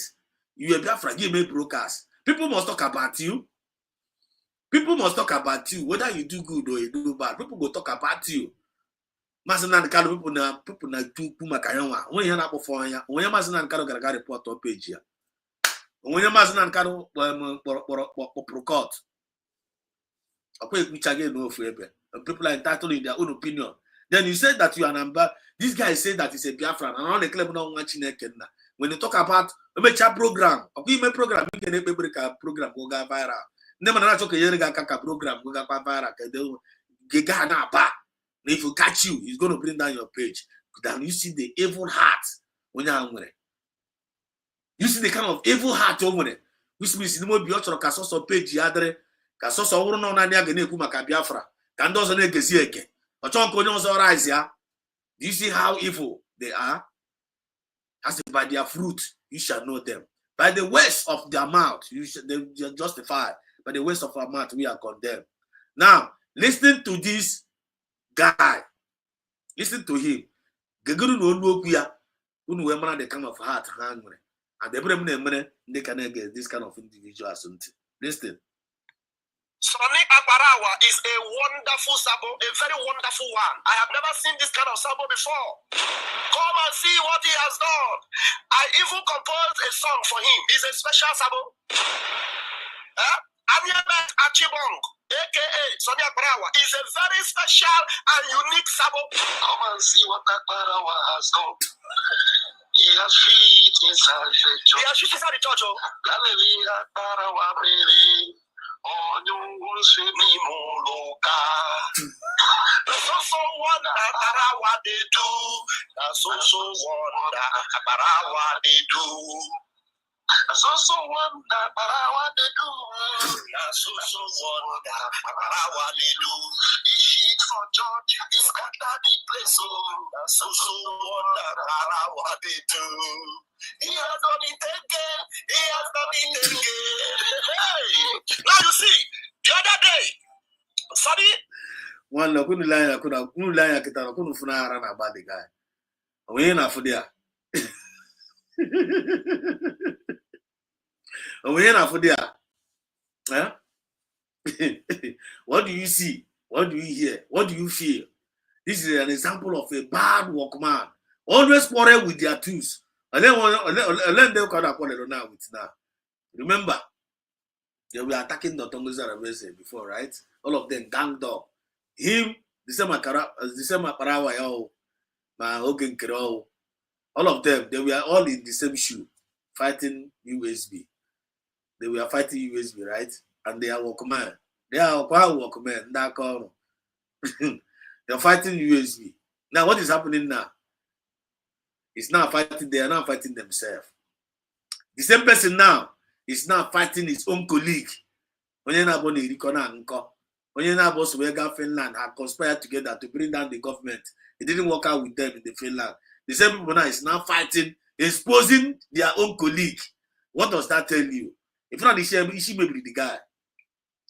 Also, somebody is to wear pankatojo about somebody. Is also wear pankatojo. So look what Hame execute. Yes, look what Hame the thing execute. I'll be afraid of the thing Korako. Or Yama Munizi show where not just a corner front is in that, not that was in dojo. Never was innocent. Who does that? That is an example of a bad man worker, a bad workman that always quarrel with his tools. You Biafrans can never join our. We can't relate with such individual. Any person that is relating with this kind of individual is is taking a very big risk. Just get on to. Just couldn't just get it because I'm buying a ganabele. I kind of I want to bring out something here. Get on to couldn't feel something. Now you see, the other day, sorry, this shameless Akbarawa posted and he said that they are actually aiding the detention of our prime minister. Some of you will say it was a typographical error. With the same vein, he is the same person introducing that same APM. He said he's aiding the detention of the prime minister. He's introducing him as the prime minister. And that same prime minister he has given to him, he is now telling Sonny, I will pay you back for making me the prime minister. I am giving you his excellency, Sonny Akbarawa. Please invite everyone you know. This program is going to be behooved. This program is going to be what? Behooved. Hey, one now. Everyone on for this particular video from Atom K Kabaru no rap before opening and make you watch this video. Open him and a lover of Mazi Simon Ekpa. Yes, we can't proper about taking our support. On our fallback, with USD or with CRC. This is a very heavy exposition from Mazi Bam Bam Bam, and I give him credit for this exposition. Yes, or did it in as much that now sometimes there were some videos that he does that are funny and we carry it and post. And we Bam Bam Bam open at this particular video where he was warning some of us. I want with video and he post. Yeah, he was warning us. And then with video he post. But one funny thing is that the people that is meant for, they don't come to the altar. The strangers are going to carry this video now and they're going to go and make it viral. No problem. I don't report your account. Go and make it viral, but let the message go. If you report, if you say malicious things about me, you face the sanction of being pulled down. So if you are taking my video, don't say anything malicious about me going forward. Be warned. If you take my video to share it, to make because you don't have any message, you want to use my message to go viral, no problem. But don't say malicious things about me. Otherwise, you will use your head and carry it. When okay, this guy mean now. Okay, for example, now I draw this guy. Okay, what mean by don't say malicious things? Don't. Okay, this guy mean by don't say malicious things against him. Okay, what mean by that? Of course, somebody na puta na akpo mama yi. Na akpo mama ya yi. Na akpare mama ya. They say all manners of malicious things against a mother of her or a sister of her. This guy a stupid woman, a witch. When this guy before him, the Tongo Rebeze. The Tongo when need it, Tongo Rebeze put as long as catchy page here or Gabu Mo Biafra. Or is there any day the Tongo Rebeze put on a platform here on a fundraising on any of their program? Yeah, say Biafrans go and they unuga petition page in that. Unuga report to Gaza page, share their page. I don't think you have said such. But look at somebody now castigate onyozo. Look at somebody now pari onyozo, now pari mama onyozo. They say all manners of evil. Even that kuwacha makwa nelunde mmadu. Nelushinde mmadu. Omokwenye weraga say kebutu page ya. Ka report page ya kebutu ya. In the midst of any name for committee, nobody have said kagabutu page ya, kaga report page ya. But ochohoka somebody who something bad about him. When you say something bad, then we threaten why you're not able to see your page. Do you see an example of a bad workman? Always quarrel with their tools. I couldn't forget the example with Tarunu here. I couldn't not connect the dots. Only can one on the building. River Goddess. River Goddess. They were one there. Can you hear me? Yes, my dear. Can you hear me too? Yeah, sound and clear. You're welcome. Good to see you again. How are you doing? Good. And you? Me too. I saw, I greet everybody in the house. Forgive my manners. Good. The ones that are the comment section, the commenters, my good brothers, my genuine dear friends, and many that will come up, Good Tubes and Frank, Triple M, all of you. IJ, I greet you people in advance. I tuned in and I saw the project you have at hand, where the work of redemption is going on. It is marvelous in our side too. The team Ibuka, the Lord is your strength, one. Ihe Chineke na-enyocha bụ obi mmadụ, your intentions, and like what you say anything you think you have, come in here, it is our own. It's not Biafra Exodus studio. It is for we genuine Biafrans, where you can air up or bring up what you have for humanity. For real. Not too much. Biafrans, For real. Biafrans nwere mmadụ. For real. Biafra maka ezigbo obodo ọma. Biafra maka anyị enweghị obodo ọzọ. Biafra maka ezigbo obodo ọma. Biafra maka anyị enweghị obodo ọzọ. Ụmụnne m, Biafra maka ala nke m mara mma. Biafra maka anyị enweghị obodo ọzọ. Na-apụ flag anya o nwere ụdị ọṅụ ọ na-enye m iche. I'm telling you. Na-ene Biafran flag o nwere ụdị mma ọ mara iche, o nwere ọpụrụ iche ọ na-eju m ahụ oyi, ọ na-atọ m rịrịrịrịrị. Even onweghị kọlọ ọbụla eji ya wee tinye ọbụrụ dakọ. Anyị nwere obodo ọzọ. I get protect this country bụ Biafra. Or the rising sun, nke ahụ ka m ga-etobe. Ana na-amịta mkpụrụ ọma, nke ahụ ka m ga-etobe. Ọ sị, when I see the blood, I will pass over you. The red is not nke violence, ọ nke agbụgba ndụ anyị na Chineke. Right. Nna, biko, concerning this program, ị na-eme wee banyere aja rere ere. Ogbu anụ ma mgbe anụ ji akpa. Isi nọ the workman tool.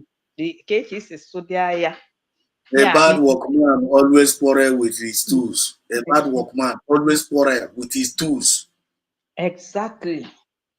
Ajere, mma put much, but the only thing I want to say, Chineke bi n'igwe, Chukwu kere ụwa niile maka mmadụ. M ga-asị gị, nna m deme imeela n'ihe ị na-arụrụ anyị. Ọrụ ị na-arụrụ anyị dị ukwuu. Anyị enweghị ike ịnụ agha ma ewezuga gị. Ọ gụnwa bụ onye nọ n'etiti ọgba agha wee na-anụ agha, wee na-ebuso ihe na-ebuso Biafra agha. Ajere, Chineke nna bụ ife singụlụ gị out. Ọ gịnwa bụ na atụghị atụ na amụghị amụ. Gịnwa bụ na ije adịghị ekwe ojije. Ajere, how dare you? Isi na unu chọrọ ka unu na-aga viral. Unu si n'ọnụnwa bụ, that is n'ọnụnwa ji ife nya, n'ọnụnwa bụ na agaghị aga. Then when you bring out your shenanigan program with your lies, your propaganda and your scam, isi onye ekwu n'okwu onye aga na-aga. Says who? Ndị a niile akwa gị mma because ndị a niile metụrụ ndị be ha ofere. You understand? So why ị ga-eji wee dị afraid? Why are you scared? Why iji si onye kwune maka gị nwa, onye kwuo maka gị nwa? Yeah, because even a president office, okwa ebe ị nọ, ama amụ ma ọpanya ka ị nọ, ama m ebe ị nọ. But inwe freedom of speech ebe ị nọ, onye kpugoro gị wee gbuo gị.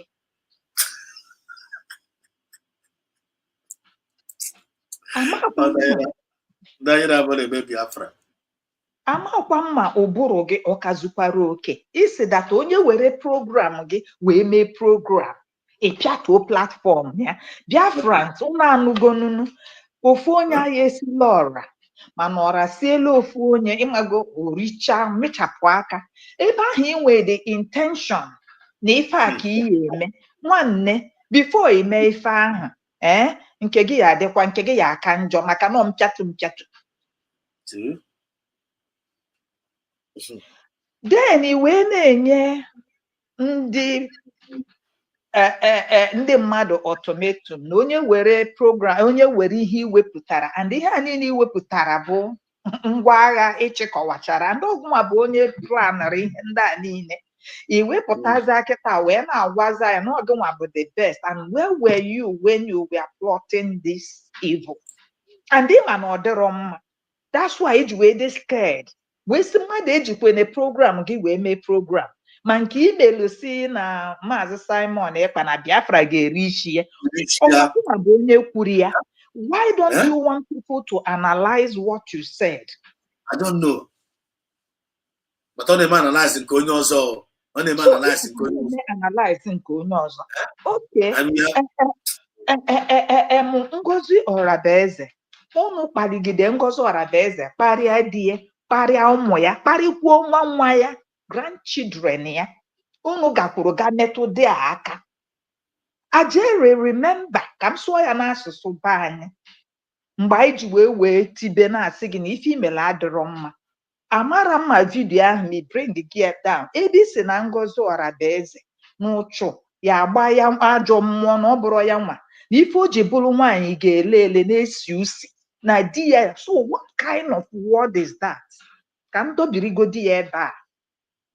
Ọ ife ị gwara nwunye mmadụ. Ị bịa sị na imeche vidiyo, onye were vidiyo gị wee mee otherwise, ị pịachie ya. Ọkwa ndụ gị ka ị ya pịachi my dear. Equity and justice. Before you go there, my dear, ị ga-enwe clean hand, aka dị ọcha akwọrọ akwọ, na-enwero stain. Ọ ya bụ justice and equity. So, kedu ka ị ga-esi wee pụta isi ifunu na Elias Gloramosu mere ka ị bịa na-ewepụta ifunu n'ime ụlọ na-eme. Oge nkere bụ your boss. Ifunu nkata ụmụ kpara akpa, nkata wee kpudo onye ahụ. We weren't there when you people were planning all this. This tap anụnwa ịpụtara kwuo maka ya. When Kelena was analyzing this tap, it's not your legit business. Everybody, tap has been on for years. And people who are in it, they are not even broadcasting it on their line. But because of intention, as Kelena said it, no, ịghọtago ebe esi ewepụ ife n'azụ ụlọ. Ọ dịzịa ka ọ dabazọrọziri gị n'oge nkere. Ịghọtago wee gbaka wee taka ọfụ. Then you went and start bringing the point, and people are analyzing it. Man, you go nowhere. Stand by your words. If you jama somebody, be a truthful somebody, before you say a thing, chew your words. Exactly. Choose your words wisely. You understand? Think about it. Anything that is not truth, don't bring it out to the public domain. Don't bring it out to the public domain. Anything that they will call you up tomorrow to defend and you will, go. Then why bring it out? I don't know why. So how long will you dwell in this? And Biafra spirit doesn't like that. Biafra spirit don't like it. They say, "Anya pass go this say we have crossed the Rubicon. You might go na so your blue yibo. Man, no game bia check away the intent of it and we say, ana so yiba ma anya agwataria. I'm telling you. Huh? Ọ bụrụ na mmụọ ka mmụọ ndị ka ndị. Ọ bụrụ na unu na-use this propaganda against the camp of ndị ilo, no problem. But unu na-use n'ime onwe ya, that is ime ife siri na anụ sọgbọ. I don't know why. Itisie nwata ife isi anyị ebe n'akwa onye were program gị na-analyze ịgbanyụ ọkụ ya. Mana ị na-analyze nke ndị ọzọ.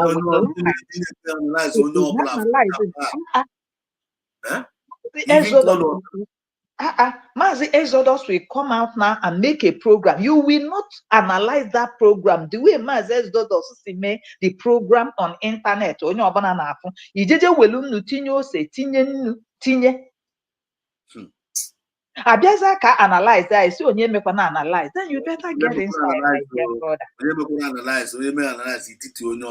Ititu onye ahụ nwanne when you are living in and the person is still using Biafra as a name. And you say you are in a struggle. ma ajere biko ahụ nwere ike ama mma mgbe ị mere dis mgbe ị kwuru okwu ama mma na uche gị ezuchere ama mma uche gị ọ dị somewhere. So I think ọ bụrụ na ịfụ ka ya a na-emegharị program ga anụnwa, you need to do a review. Ị na-aghọta? Ma ọ bụrụ na isi na ịpịatụ platform nwanne ofu mma ama na onye ya apịatụ nke gị bụ ofu ụwa niile abịa pịatụ onye ịfụnụ ka ọ ya adị. Nke ọbụla ị meghere apịara ya mpịa amala onye ọ ya aka njọ. Nwanne ihe mụ ha na-ajụ ahụ akwụkwọ pọpọ ka ndị a na-aṅụ wee na-akọ ihe ya fa mapụta na-abịa akọ n'ịntanet.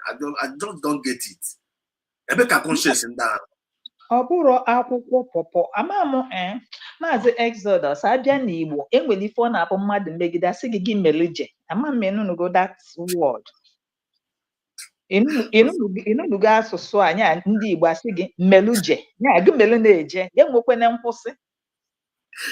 iso na ọhụrụ akwụkwọ pọpọ Mba ọnwụ akwụkwọ pọpọ o nwere ebe ihe akwụkwọ pọpọ na-arụ na mgbatịrị ka nkọwalụ gị medically akwụkwọ pọpọ, fresh akwụkwọ pọpọ is medicinal and it has a whole lot of healing benefits. Ọkwịma akwụkwọ pọpọ nya isie ya ka vegetable. I'm telling you from medical aspect of life. You understand? I'm into hepatic. Akwụkwọ dị so ihe pọpọ ime ya ọfụma ọ dị so nutritional. You understand me? Man, ife ha lili bụ meluje. How? Meluje. Yeah.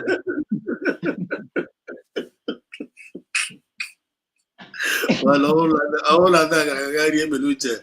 Gemra na subu dikpa. Gemra na story tadi.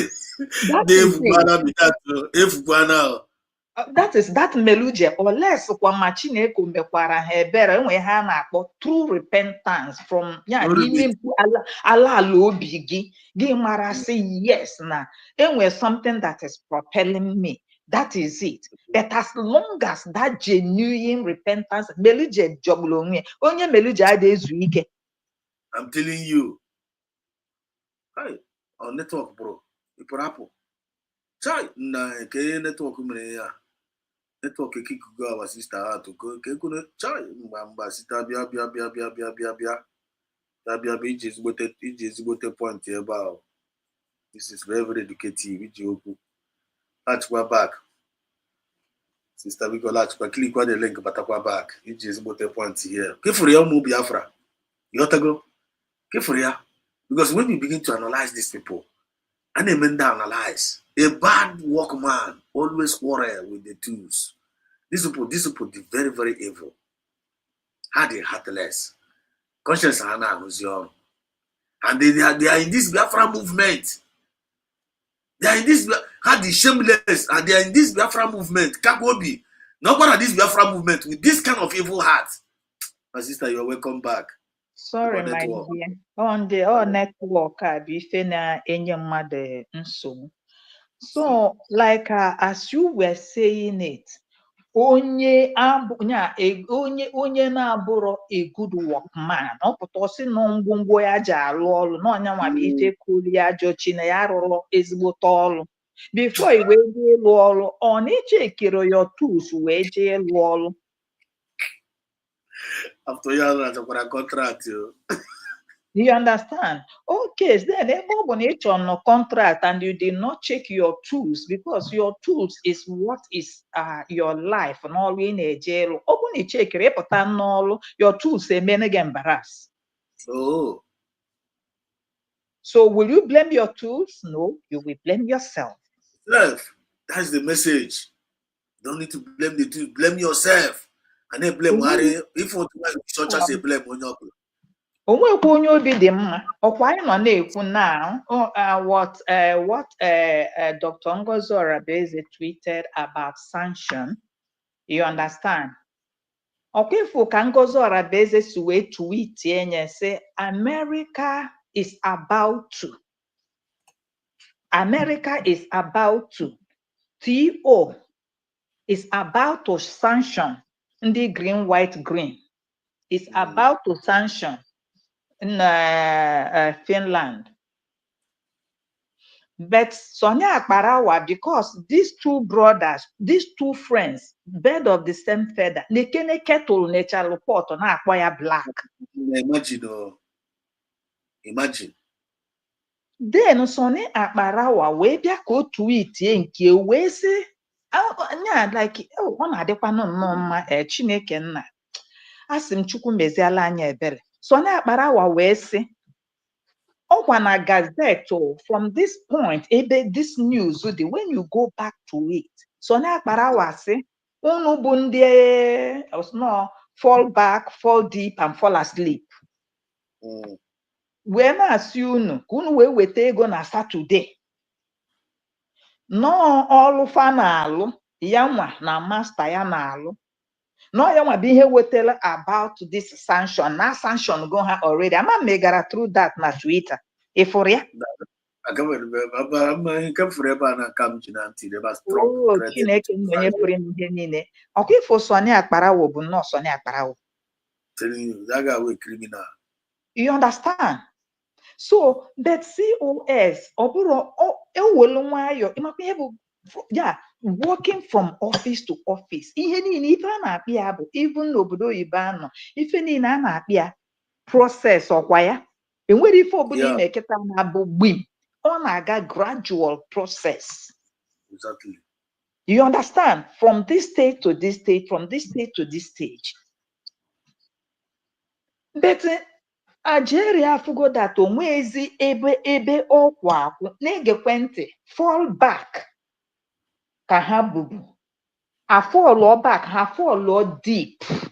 You understand? And on ha fall deep, okweze ha fall there asleep.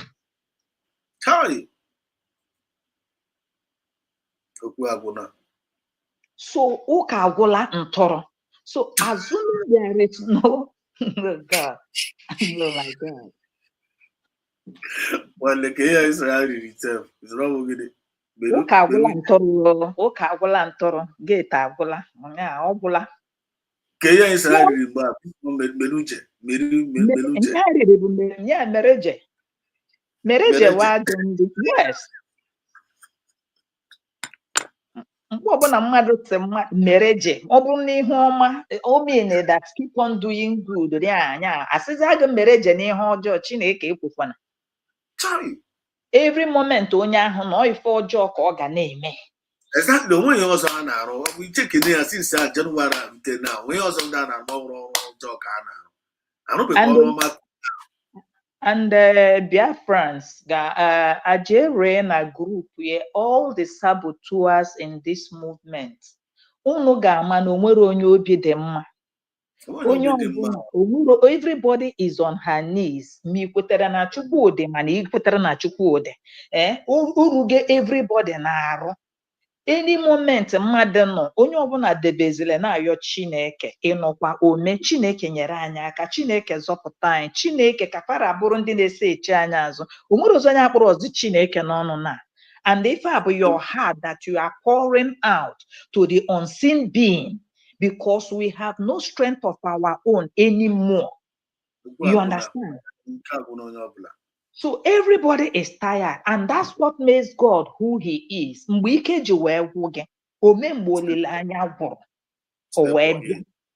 Exactly. If you still have strength, you might not see His mighty work. But when your strength is gone, you now see the strength of God.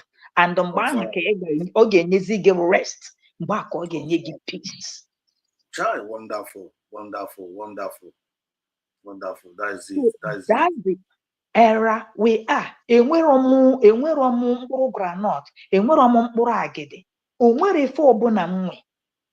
Mana ife nwe bụ my heart, my supplications, and my knees, and my tears. With a clean heart, God knows about this journey. Because I know the children of Israel when they were in Egypt. This is an allegory. You understand what happened, and it is happening in our own time. And their journey did not end 40 days, or did not end for 40 months. All right, or what ended for 40 years, if I'm right. 40 years. You understand me? Mana eji we meela anyị ọ bụrụ like akụkọ ọ bụrụ history. Why? Thank you. That 40 years in na wilderness. That is it. So I know carry that 40 years. But when the movement started, when the actual movement started, and you be half these,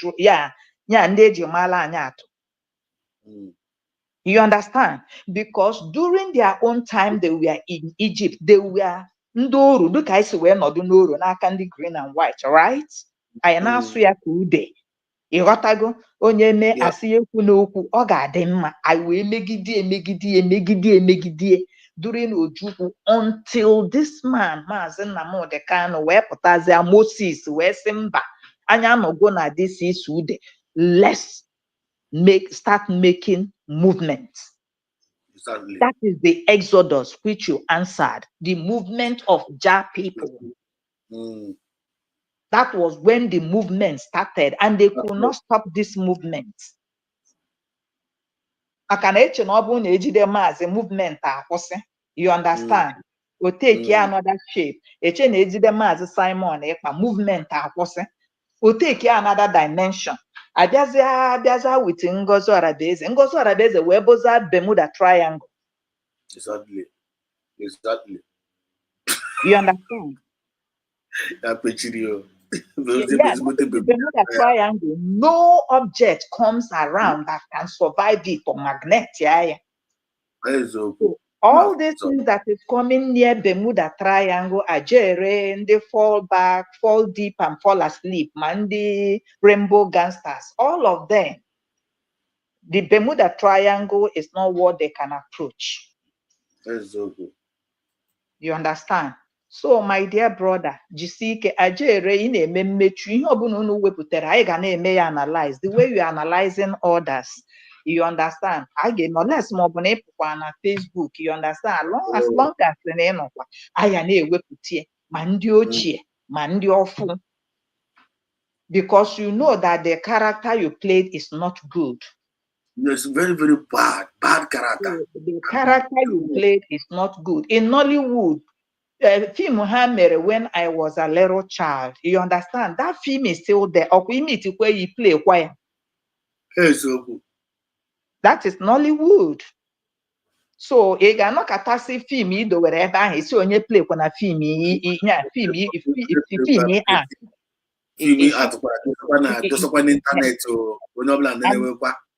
okay. And nobody they play with your film like in the movie industry. When nobody play the film, or gonna generate money. If I'm the guy, I'm just I play the film or they generate money. I play your film, YouTube and I play your film, X and I play and they make again I got violent. Look about it, what you were. You know, where back we were.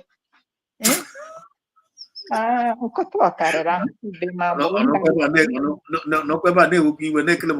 Biafra. And I say, this guy na Kusiru Biafra, say Biafra no.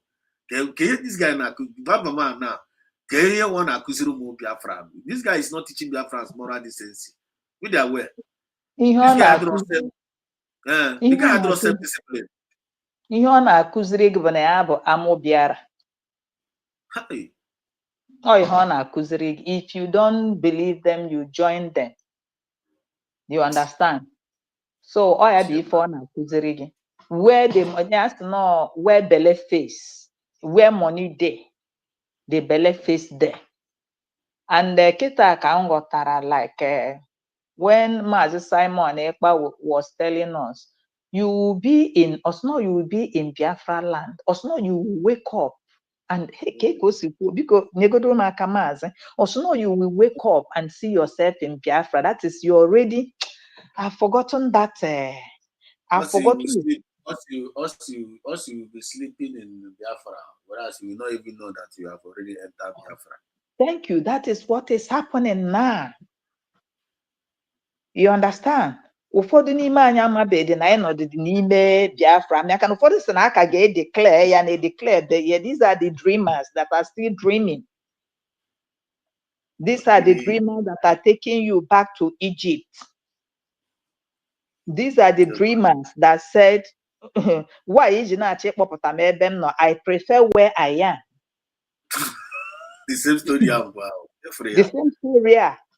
And this is, let me tell you, DOS came in full force, in disguise, and used these people's platform because they swore. Remember, Mazi, that the DOS swore that not in your own time, not under the platform of Simon Ekpa, ka a ga-ekwu ihe gbasata Biafra, inweta Biafra. Then how can somebody be in his or her platform telling the whole Biafrans na enweghị ebe ọzọ this freedom ga-esi wee bịa, na ọ bụrụ na ọ bụ tụrụ Nnamdi Kanu or Simon Ekpa, that na onweghị onye ọbụla, let it not come. You see conclusion? Wow.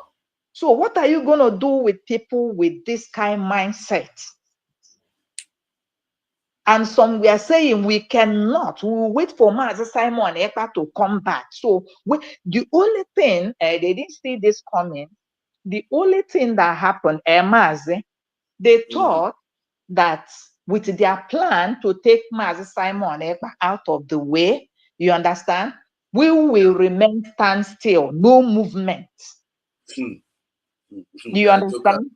That was their plot, and that was their plan, and that was their agenda. Then when you stood still, you understand me, all the little things, imere, nke ahụ, ọ dị ka ụlọ mmadụ lugide lulu onye n'ụzọ, rapụzia mmiri magide nwatu fence ya. Where will you start again? You start digging another foundation. But God is merciful. God help us. We stood. Onye ukwu na onye nta kpụrụ push like where we are pushing barrel. Onye ike gwụrụ nwanne ese n'ite esi ya, move on. Choice. So my dear, God bless you for what you are doing. Jisike, okay? If there's anything I can come in again. Thank you so much. Contribute. IJ Glitters, I agree to Triple M. Ikelekwa mo. I There, my sister. God bless you. No, I rest my mic, my dear. Thank you so much. One night, River Goddess, you're always on point. People go see you for a wonderful contribution. EJ, you're in. You're welcome. One night, you have any message? There was not really a message. It's just to reinforce and reiterate in what you have already spoken or said about being consistency. And in one night, River Goddess just now, Sister Rosie, about a banquet. Oh, na I banquet. Yeah, this update I with about Trump. Oga, I wanna have make the measure ya cruise your fuel like imago. Has no, we supposed to wait. Nam they cannot put out or not this Simon put that then. But nda we learn and that one, you know, nda and the career have finished go. Where is ya? I want walk. Where is ya? I want BJ egu. We can't keep quiet. How can we keep quiet? We cannot keep quiet. We have to keep lamenting. Even for people to help you, other people no secure their land, no safeguard their race, like white people now. How no secure their race? Now man here their own betterment. You know go from other country. How they can remember their own race? So they now waiting for you people. Or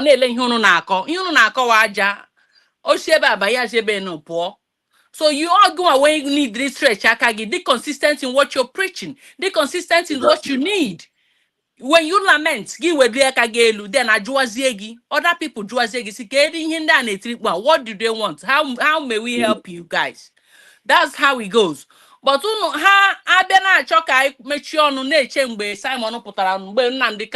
like that doesn't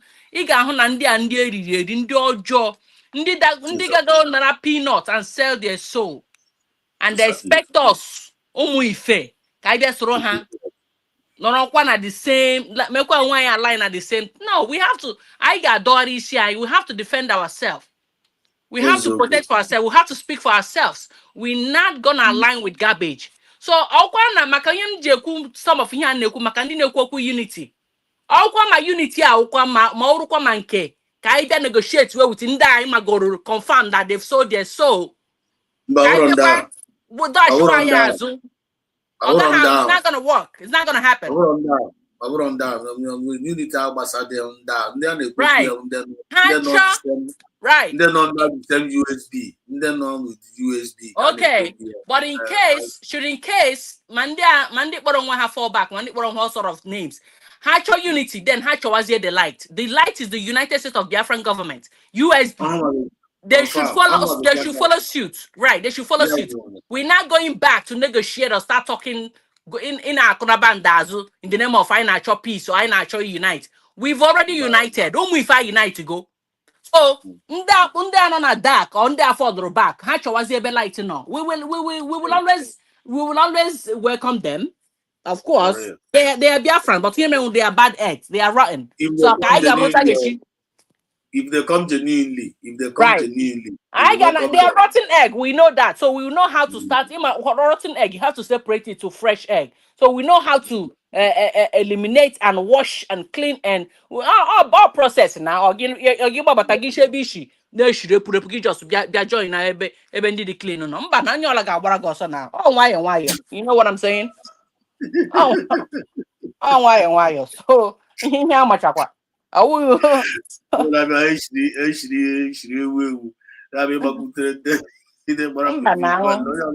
even ife the clean. Also got tap on that. So why it's a gradual process. They're not gonna force themselves on anybody.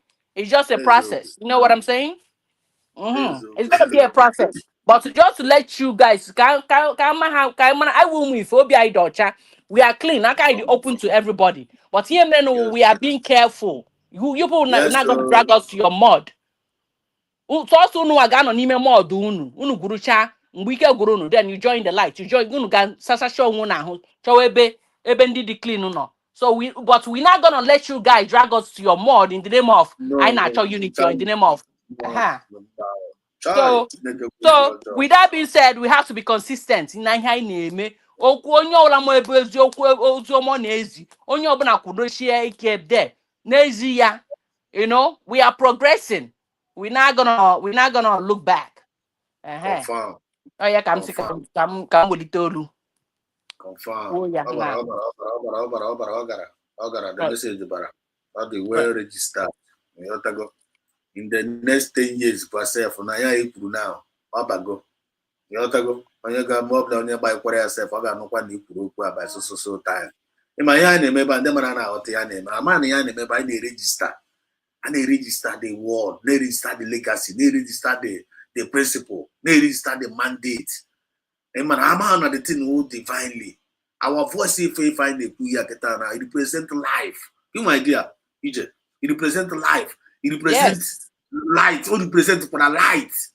Yes. Then I not check I go through more Biafran. So no name pronounce no way Biafra. You are a Biafran. Once you say you are a Biafran, one automatically you are saying that you are a light. When the reason whenever you hear that you say you are a Biafran, what means that technically you are a light and you are a life to your family, to your nation, even to your generation. Then only me point was in Biafra, and I have light of, and I have that light in you, and I have that life of Biafra in you. One for me, I don't like it. I don't like it. How to so. I don't like it. How to so one. And how this person is retiring so because they are representing bad eggs. One now, even acquire that is very very disgusting. But acquire them do the fresh one are very very well enjoyable. And nourishing, of course. And nourishing. So you can't be a rotten eggs among the cool eggs. You never expect now you can escape. Once they discover a rotten eggs, I'm not too fear to now. So I have the opportunity to now pass this message to we Biafrans. If you know that you are representing a rotten egg in this movement, child, sorry is your name. That is it. You know, so I used to go to Uzi. And the message now, I got naturally. I wanted to like kind of, I don't even need to play much about the nonsense the guy in the they use you as a reference. So actually round up with this, what this man was saying here as a history. Because you have watched it with their cameraman when something man start they round up the program. You know the message I got nowhere. And the Biafra disposing they pay attention to what we are doing. And if any person of that's not he pay attention to what we are doing, you know I'm right to go and pay his attention. Whatever I got pay attention here when you want to join. But I got see because of random man on our boss, I try no self-discipline. They don't want to be moral decency. They ought to go. Then I see now they go open on you. I got to be very, very careful for you to lose followers. One any person not believe for nothing on a also that good advice also. When you don't want to walk the also. If you are running away from the moral decency you're supposed to live, add your value to yourself, add your value to your family. You're running about it also. If you're running away, no way better than station again, no moral decency, again, no self-discipline. It's even a big guess in us. One never gonna be again. I prefer to have 5 good followers. You don't understand the principle. This Biafra mean, and I will call together as one than to have 100 people no sense. You're taking my point. So we're supposed to be very, very careful and keep as well. And this was very, very careful. Assess every spirit that comes close to you in this Biafra movement. Because if you are not careful, they will poison you. They will poison your mindset. They will poison your spirit. And how to gonna track. And probably how to gonna track. And we are going to be useless. You got to be useless. And in this Biafra movement, only man they throw useful. Now this Biafra movement tell and keep as well. Go and find something. Make yourself useful. This Biafra movement here, one way or the other. One way or the other. But if you refuse to be useful, you only make the choice of really useless. Bear it in mind that you're going to end up in the trash. Oh, so my kind is here, but if you don't know what you're going to where or no job. But if you don't know correction can here, no way define something. If you learn that revelation from this place or any other place, we're not going to get unshakable, you got unprivable, you got unstoppable, you got unmovable. And when you have become unmovable, one you're gonna feel very, very clear. You're gonna pass sound judgment. Whenever you open up your mouth to say something, you're gonna radiate it from your mouth that wisdom and knowledge to the benefit of your nation and to your family and to your generation. So you need to appreciate the fact that no one they that kind of sacrifice, because you don't believe find them with the act of love. If you don't want to appreciate that act of love, know that you are an evil person. Soldier, I'm a combatant soldier. You want to reorganize troops that have not fought a battle. And don't forget. Actually, I will aware of this program because I want people to listen to this. You learn a little bit history out of it, and after this, I'm going to play the last video. Some of us don't know Ujuku Bonka. No one do a privilege for you. The history of the war. And my people on the Ujuku Bonka who require you to borrow on Christmas because someone don't do a privilege for the 10 more. I go there once. I've been in that Ujuku, but I was privileged to go there. That was wonders not there. You know go. So I'm by this video now rounding up. I just go some entries about them there with the bad workman. Don't follow them. Don't follow the bad workman in this movement. Don't follow them. You know them. If you don't know how to know them, when the guy does I got kuzirigi, ije no kwa yo ije ga kuzirigi, ijo munga kuzikorage, momi ngozi mori no kwa idele ibokwe. A lot of Biafrans in them are Rosie, River Goddess. They will inform you. I know we are not going to mislead anybody. And when I give mislead, I'm going to give mislead. You're talking my point. And when I give mislead, I'm going to give mislead. I know we are covenant children. Betrayal in our DNA. He can't see anything in us. He can't bribe us. He can't buy our mind. He can't buy our conscience. So they didn't read their conscience because of I don't know. Is it because of their stomach or is it because of their one? ọrụkwa Rosie so na ihe ya ndị a dị mere ka asa mere wezi gawa so ha mere gawa nọ n'iru amachọsa agụọ ma this our daddy nwere message to pass ka mara ihe ọ na-akọ. That 18th battalion led by Nsudo is still alive from Akwa Ibom, still in Uyo. 18th battalion was not told to enter Ore and Ukitipopa. They were told to head to Lagos. Who told them to head to Lagos? I think the Israelis knew what was happening. The Israelis? Yes. They knew what was happening. They were thinking for Biafra? They were involved on our side. We were there hiding it. So it was not Victor Banjo's decision to head. It was his decision to halt. Emeka was fond of singing that like a song. Number one, take attention. I take it out here now. I know from this our daddy here that now Israel was on our side during the war. I think this is my first time of hearing this. Maybe I've heard it, but maybe I didn't pay too much attention. But that's not Israel was on our side. Number one, take note. To halt at Ore, he told us, that one I cannot hide from you, That he told us that when he managed to get Victor Banjo on phone, a radio phone, what are you doing at Ore, Victor? He said he was organizing troops. Say, Victor, you are of Nai. Nigerian Army engineers, you are not a combatant soldier. I'm a combatant soldier. You want to reorganize troops that have not fought a battle. It was a straight journey. they were supposed to head to Lagos. Yes. To capture the Dambara. Yes. That was the instruction. He decided to stop at Ore. And when Emeka said they managed to get him on phone, he said, what are you doing at Ore? Say he's reorganizing troops. Said, no, Victor. Reorganizing troops that have not fought a battle? I'm combatant. You are an engineer. If we need bridges to be pulled up or pulled down, we call you. So why did he send an engineer to lead that battle?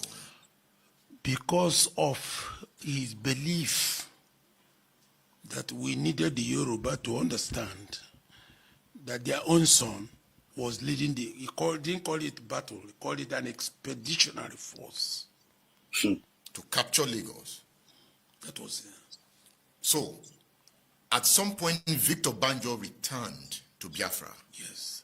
So what was his offense? He was arrested. Why? Why was he arrested? He disobeyed army command, military command. In the army, they don't condone, they don't accommodate, they don't tolerate dissent. And the man who arrested him was the usual man, the man who does that kind of job well. Colonel Joe Achuzia. Achuzia arrested him. Arrested Ifajuna too? Yes, he arrested all of them. Did the Biafran leadership see that as subversion? Of course. Of course. And that was the The war penalty? could have ended September. Why are you sure? It could have ended September if Banjo did not do what he did. So the intention was to take over Lagos, not to keep Biafra? The war could have ended because the northern federal permanent secretaries were already beginning to evacuate to Kaduna and Kano. So if you took over Lagos, what would have happened to Biafra?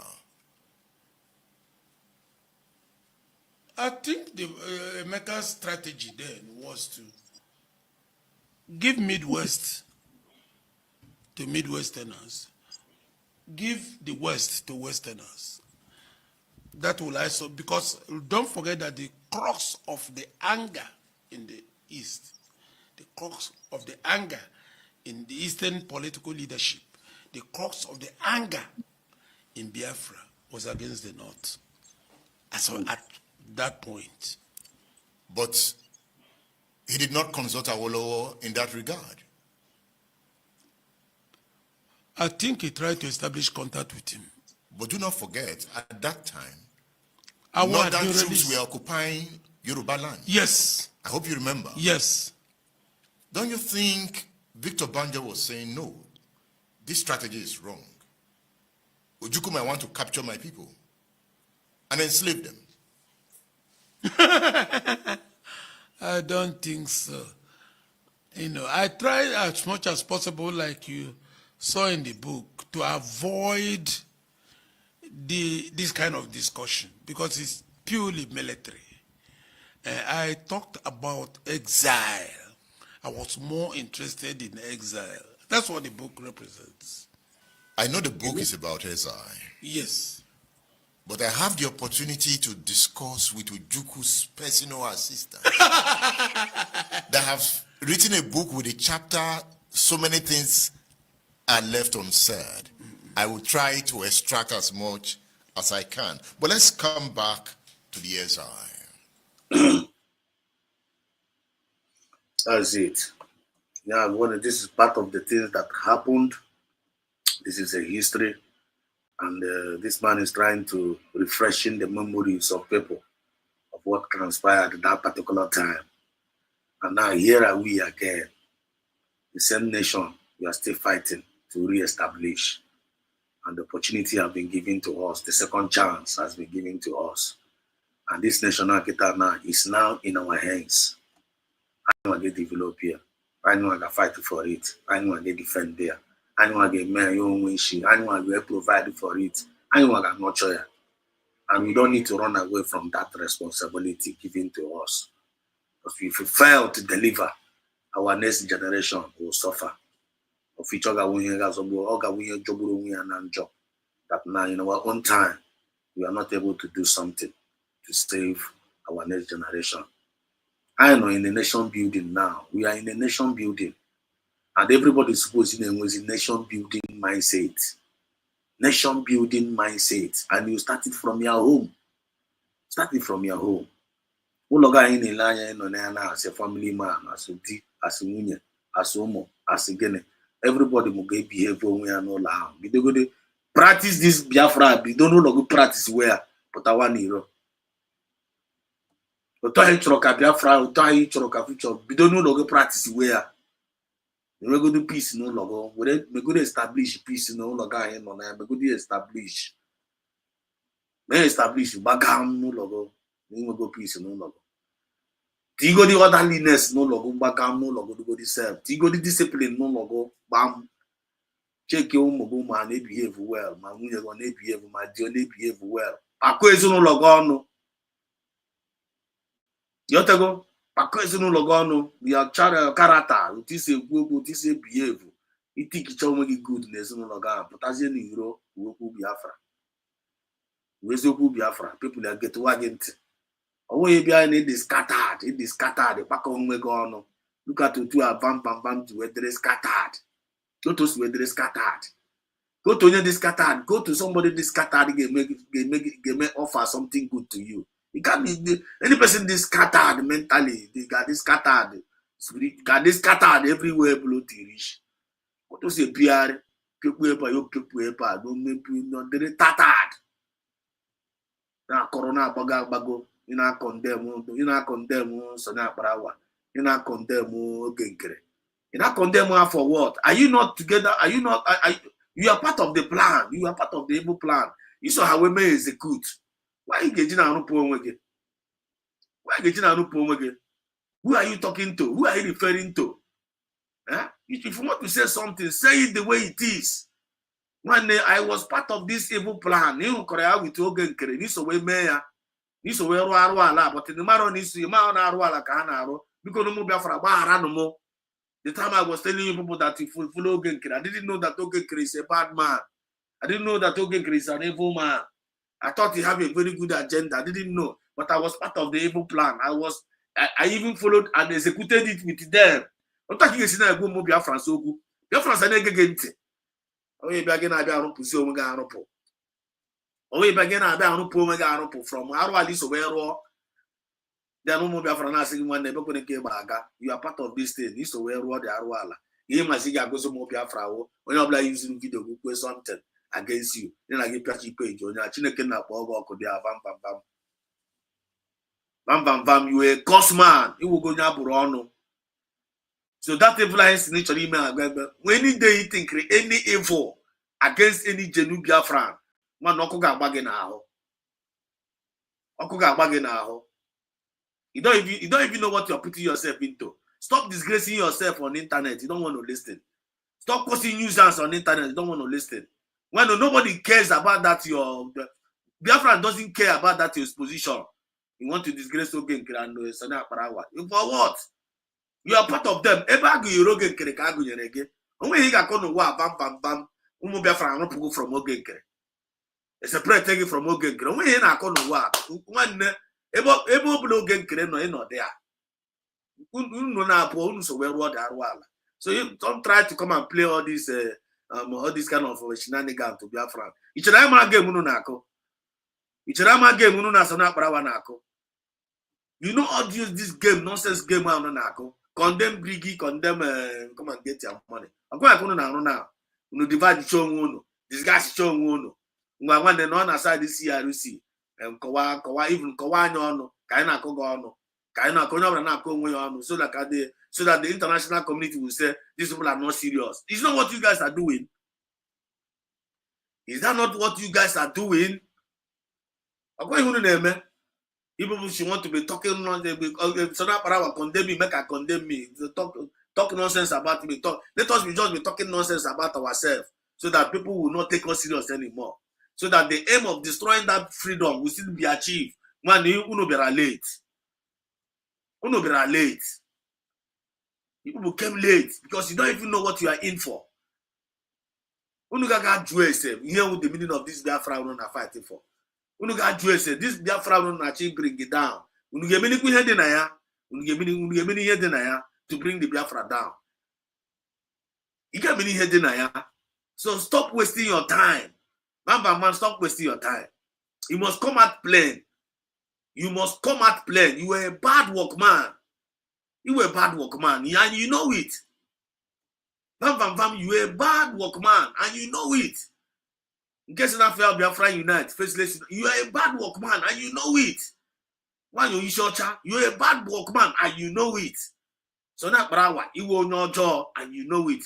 Or Master Unu Ogenkere, he's an evil man and you know it. And Biafrans know it. So who are you trying to deceive? Who are you trying to deceive? I'm going to go deceive are they already? If you go to deceive that they already. And I show you now saying again. No, we can't deceive Genuine Biafrans. Genuine Biafrans are smarter than you. Genuine Biafrans are reasonable than you. Genuine Biafrans are wiser than you. Genuine Biafrans, they are intelligent than you. They are more intelligent and sensible. And they coordinated. They don't talk anyhow. They don't misbehave anyhow. They don't behave anyhow. And Genuine Biafrans are quite probably free Yoma. Genuine Biafrans no there. Everybody for light, Genuine Biafrans no there. Everybody for progress, joys of my Genuine Biafrans no there. People give away this manner of echo on the street, manner of manner of insult, manner of cursing, manner of disrespect, manner of castigating, manner of blackmail, manner of propaganda. The Genuine Biafrans are like again. You are a joker. You are a joker. So as we are moving, we are progressing. Then this Biafra movement here now with OBI. When the Chiariano now, this is go too much to Chiariano now. Chiariano now. Unu decided now about that or sound. People that came as Kibia know. Each reading yesterday or soon as you today. Each reading you, Marama baby. When you chakwa hini, you must dance to the gallery. You bachakwa the also na agba, you try he made the right thing. You bacha that also out. No break it to batch back, be made the flow. I will be the one is to are chena in my name. I got pussy that is well. I got pussy. ọnwụ na nsusu a na-esusu kịta na-ewute wee bụ unu ọnwụ na nsusu efe na-esusu a na-epen unu ọnwe ndị ọ na-epen many people amụgo many people amụọna by this time na adịgo suppose ịga far adịgo suppose ịga far n'ihe anyị ife anyị na-eme. Don't allow yourself to be used by the enemy in our cause nonsense na among our bees. Be a good workman. Don't be a bad one. You can't be a bad workman. Again, I don't know Biafra. Now, Biafran spirit will hate you and will disgrace you and will destroy you. Go to Nigerian government. Nigerian government an open door for you people. Nigerian government won't arwala corruption, hatred, bitterness, envy, jealous, Ibu madu, indiscipline. Nigerian government everything bad. So go and join them now. Don't join them. Nigeria also. The reason why we are leaving Nigeria is because of what? Nigerian government does not have self-discipline. Nigerian government does not have moral decency. Nigerian government does not have conscience. Nigerian government, they are criminals. They are blackmailers. They are propagandists. That is the reason why Nigerian government, they unable their citizens. That is the reason why we are leaving Nigeria. Then all when I say they leave Nigeria from there, back when I name Biafra, he have the same spirit of Nigeria, maybe Biafra movement. Get out of the way. Even the way Biafra spirit, get out of the way. Get out of the way. Stop deceiving yourself in the name of you. You want to preach to Biafrans. Okay, you want to be eating ways mother. Now he was Esibo mad. He was Esibo mad in January, February, what is Esibo mad, 3rd, March. You are busy helping Ogenkere, deceiving Biafrans to contribute money. What are you going to say about it? You are a joker. You think that this Biafra movement taught you at anyhow, you go anyhow. Continue now. Program Yano. A bad man, workman, always quarrel with his tools. But a good man, workman, na my own name. Yotago, any responsibility from God from a tracker, and they make good impartation on it. And they leave a mark. Probably for Hagara. Probably for her to down. When at that moment I am at Raha, Genuvia France, and they leave a mark. I see a labor and poor, you get cheerful, and they leave a mark. Away, but I know obey, but I don't know gas. When you regret you, don't believe in that kind of a life. You are not progressive. You are not happy. You are not helping yourself. Come on, I say about Zuzu, man. I say about Zubu. Your jaw, your ma, choose your ma, go barage, happy your jaw, go kiarity promote. And when your jaw with this booty and a table, or your money with your man at table. I on a nation building. Where your ma within a table, look, I won't be Biafra, I can't put them, mamma. Look when the dream of the Biafra they cook here now. Look when you're black in a lanya, when they mean your name.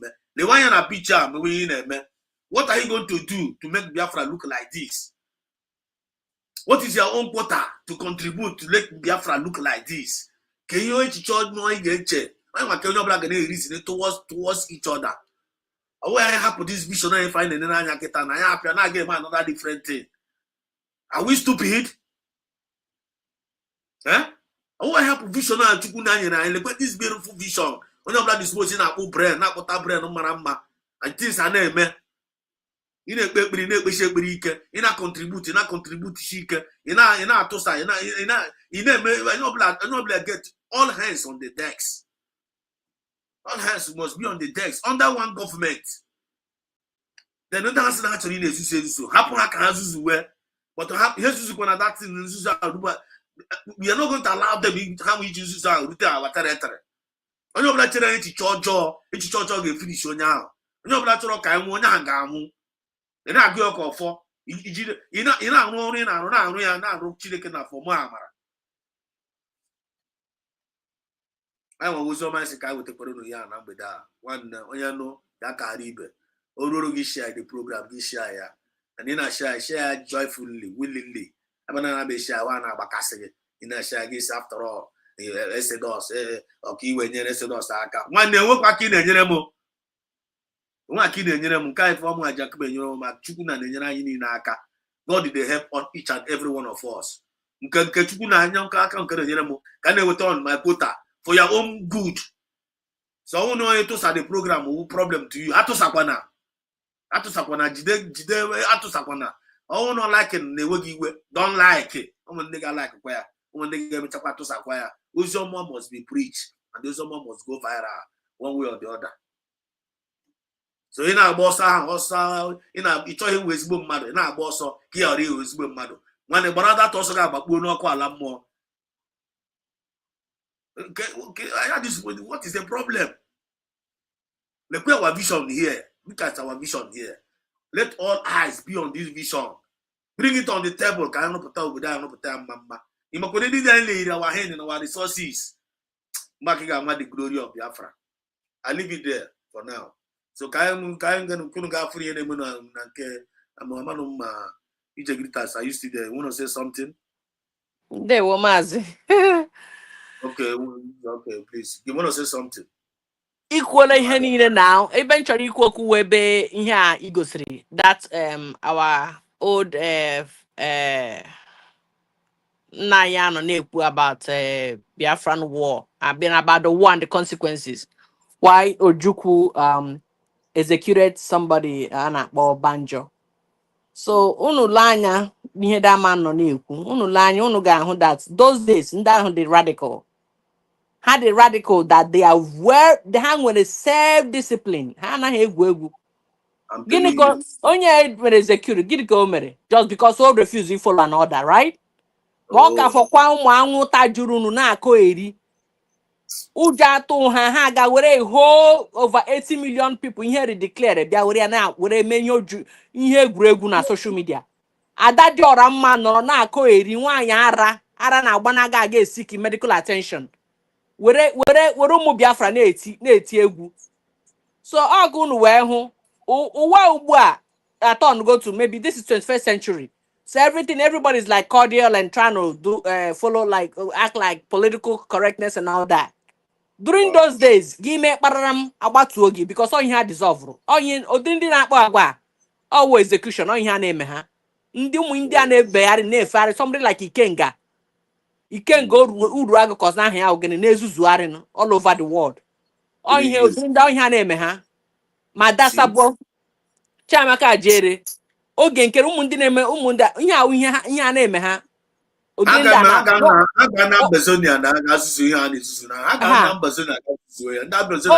ụka anọdụ n'ụka mgbede. Honestly, ogologo ụka anọ n'ụka mgbede. Ụdịrị ihe ha na-efesi ndị na-eme otu a. So ha legodo anya during those days ka ọ ka fọkwa down. Ha just maliwe elu. So na nke ikpeazụ a is about self-discipline. Self-discipline. Ndị those days practice self-discipline ka ọ ka fọkwa now. No, na-anyagharị all over the place ka mosquitoes. Ha na-arụ aka n'ike na-eshigharị imi na-agagharị everywhere. Right. Ana m expect ka a bịa kụwara ha aka ka anyị na-abịa ka anyị na-akụrụ ha aka ndị na-ezuzu ezuzu chọ ka akụwara gị aka nwanne ndị dem zuzuru ezuzu onye akụkwara m aka ndị dem zuzuru ezuzu sef ije glitters kasị ụmụ a mgbe izuzu ezuzu ma apịasị ogo. That is what Biafra is all about. No ọbụla na-epute onwe iron sharpness iron ime nke ọma sị na imere nke ọma ime nke ọjọọ asị gị nwanne imere nke ọjọọ and isi ka ime tụtụ gaga na imere nke ọjọọ apịa gị ụtalị sef isi ajụ oge oyi mara gote na ọ na-eme discipline man. That is what this discipline. Isitekwara mgbe during the time of Idi Abọ nwanne m nwaanyị Ijeọma mami nọ mama mụọ na gị that time. Amokwa mo mazi. Ay. Mami nọ maka Idi Abọ. Mbakwa o. Idi Abọ that time a nwa mgbe anọkọta si na ọgwụgwọ against discipline. Nwanne na Nigeria mgbe ya dịka ụmụazị. Mgbe that is Every time by you make mistake to put 13 and main road. But that Nigeria, yeah, happen in Nigeria.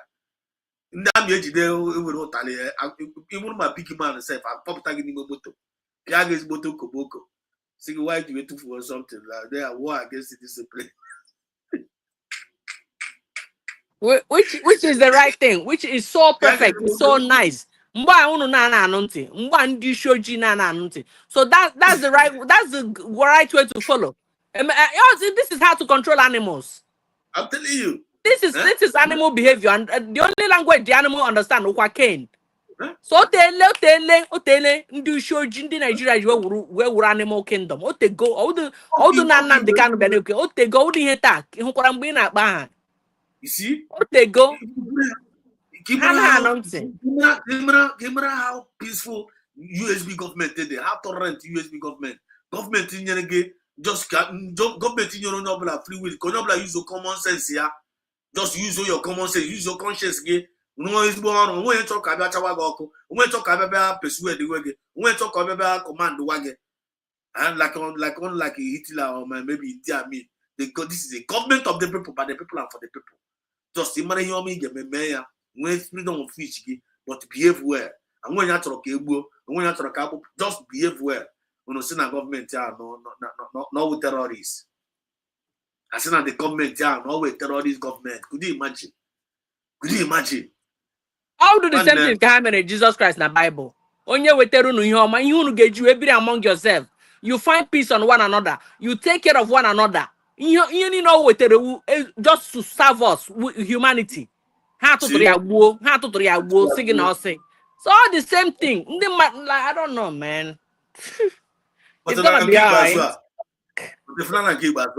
I saw it in a vision. If you go me the other day, I saw that from in a vision, very, very clear. If not this movement here, I saw them, they were all crying, they were regretting. Many of them we are crying, and we are regretting, and many of them we are confessing.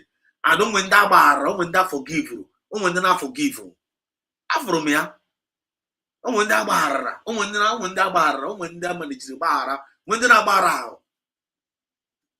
I will from the Tina, I want to go on the Tina. My Marosi, Kepurobu, my many people, Mandela na comment section, my Kuchuswa, my a lot of people, Neti, no me fanati, and never go me for Nakibazan at this movement now. Kenya, people look at it, make no here. Where would have been our stand now? Because you want to ask me a plan all this for. Man, we didn't know that this we are planning it for. And you're like, didn't be celebrate. Nihome go. A man that name with a green snake in the green grass. Among us. Now poison the gassy things. What possibility of Biafra make all of them exposed? Absolutely. How I can't be on now. Yes. You see? The spirit of Biafra made exposed and had Jaka name is confession. That's why his confession is not obstructing anything, basically. He's just trying to free himself because all my here agabiga. So every day. He's just confessing because he needs to be free. Because how man spirit around. You feel me? Spirit around. So he just needs to confess so that he'll be free. So let's just happier. He's confessing more and more. You know. I want more to say. So we're expecting it. Yeah, we're expecting it. Yeah, cool now. You know. This is very funny. The guy took one you may say about you will continue. Yes, so he's suffering. People will not understand. He's suffering, so he needs to be free. And also say kushishia, but only three could dimension. But in again say we are on against on olum. In again say we are kahameze ya kokusizi neku. Ya puta confess ya that he is inclusive, he's included na the plot. But then watch up tazri. Ya uhatoze na ihe na-emezi with damages ihe niile emegoro. Then ya miwazi isi onwe ya. But ihe ọ na-eme na-agba dị okwu okirikiri na-agba ya around like unto say ka ọrụpụ onwe ya na the plot. Meanwhile, ọ nọ na table ebe a na plot ihe a. He's one of the plotters. It's not working. Chiamaka, ị ga-emegidekwa confession until again nwụkwa ahụ. Ihe ga-esave gị wụ pụta kwuo na biko nu gbaghara nụ mụ. I'm one of the plotters. Yes. I am one of the plotters, but right now I learned my mistake. I'm telling you. This is it. And Madam Arabeze, forgive me. You're on the right path. That is the only way you'll be safe, and that is the only way I'm gonna. That's the only way it's gonna stop. I'm just giving you a genuine this thing to follow, so that because I'm done here and I joke ya. Inazi enweta onwe gị na-akọ erizi every day gị pụta na social media gị na-consistent to arị news and ịkọrọ gbago gị kọrọ gbada anyị na-ege gị ntị geenụ ntị no anasịkwa ka bịa nyere ya aka ka etiri ya ọnụ na dị mata ahụ ya sị na onye ọbụla ya sị onye ọbụla izugara mata ya agaga kwuo ya na chanel gị kwuo ya na a ga-atọchi chanel gị. Could you imagine? Now one day these people are very, very funny. We are going to use this opportunity. Chiamaka Jere, listen and listen very, very carefully. You have heard what our sister said. You have heard what River Goddess said. You have heard what a lot of us have been saying. And we are still saying again. And this is the bottom line message to you. And that is what is that bottom line message? What our sister just said here. I've already said it before. Come out plain. Come out plain and confess to Biafra. Stay Biafra. You are part of the cube. About River Gas and Asana is coping with Ogenkre to cancel Samonepa. But you are part of them. Why Jarupo over there? So put yourself there. Biafrans want to hear you put yourself because you are half from the internet on a social media. You are part of the cube. Imana oche na ukwu na akwụrụ ya ụgwọ like $1,000, $500 here and there, and then $1,000 here and there. Oche na okwu ya then is enough to cover up the confession. But on my that now, ị ga-akpọ okwu aha. Ebe i kwuru na akwụrụ gị 1,000 akwụrụ gị maka gịnị?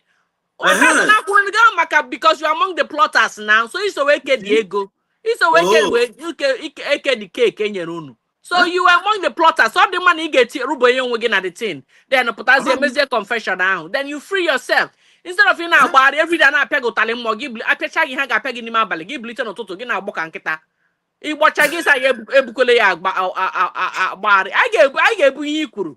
Iku hana ibulie ye luburi akubu tabiago ti kwa ha ihe na akọ at the same time you want to preach kwa ima one na akwa that the one na say Biafra stand for equity, Biafra stand for justice, Biafra stand for fairness. This is the preach fairness. That is not wrong for him saying that. On here Biafra stand quite all right, but it's unfortunate that he's not living up to expectation. It's unfortunate that he fell out.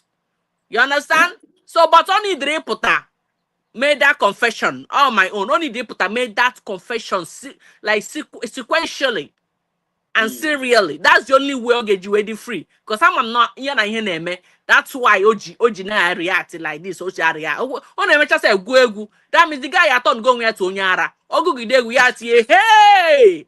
Yeah, France. Yeah, nunti. Yeah, go megu. Ogo anka ya mine. Like he had that ramane. He must up walara. Little by little, and the spirit of Biafra cause so he needs to confess normally, properly, so that he can free himself once and for all. That's it. These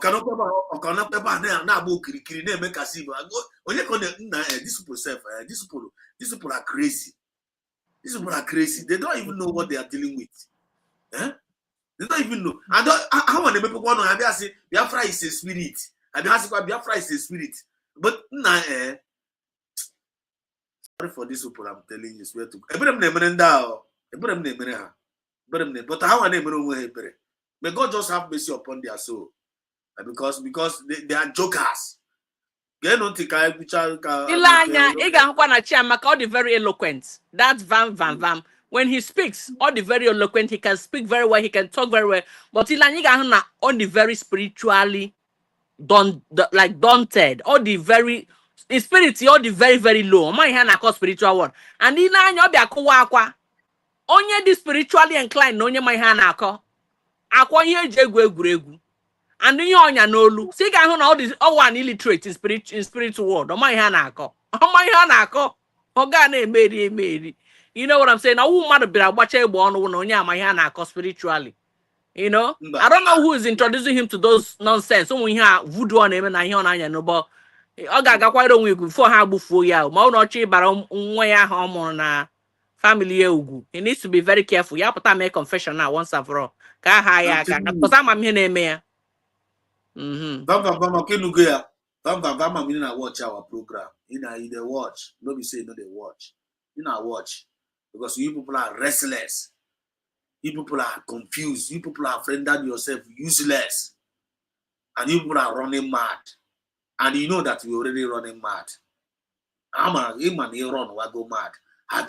Are you listening? I know you are watching. And the first time they get now, save yourself from this doom that you have already put yourself. Come and play and confess to Biafrans. You are part of the cube. You are part of the evil. You don't need to separate yourself from these people because some of them end up. You follow them end up. But we know that you are doing confession. But why are you moving yourself from that confession? You get better. Okay, for that confession, but also in a member. Ask him from this guy na vision. Okay, you get better TMU. You get better tika potasi. Biafra because no oko kenkere na because now if no so because that man can be out. Everybody oti for ele yoti for mazi. Oti the guy eti go to one. Oti gide go na aguzi egu. O na agbo egu ya na eti. Ele yoti for na. Oti ele the thing na. Vision ihuru ya kpata because o mena it has happened. Oh my God. But I'm not going to the last one now. How can I go na you know my akaya di ocha. If I like what's na akaya di ocha. Ụmụ Biafra jezi anya ha werezi ire ha gụọ eze ha ọnụ ma aka Chiamaka jere ọdọcha aka gị ọdọcha gị nara ego Chiamaka jere ọ ga-echikwa mpa gị ọ ga-echikwa ọha yara gị o mere gị employ na ọ ga-echikwa company gị ọ ga like ego gịnị ka o nyere gị ụfọ gịnị ka njugodi gị ma ọ bụ na ị na-ekwu na aka gị dị ọcha if you are not one of the plotters to sabotage United States of Biafran government to sabotage the same plate handed down to Madam Orabeze by Simon. If you're not one of the plotters, the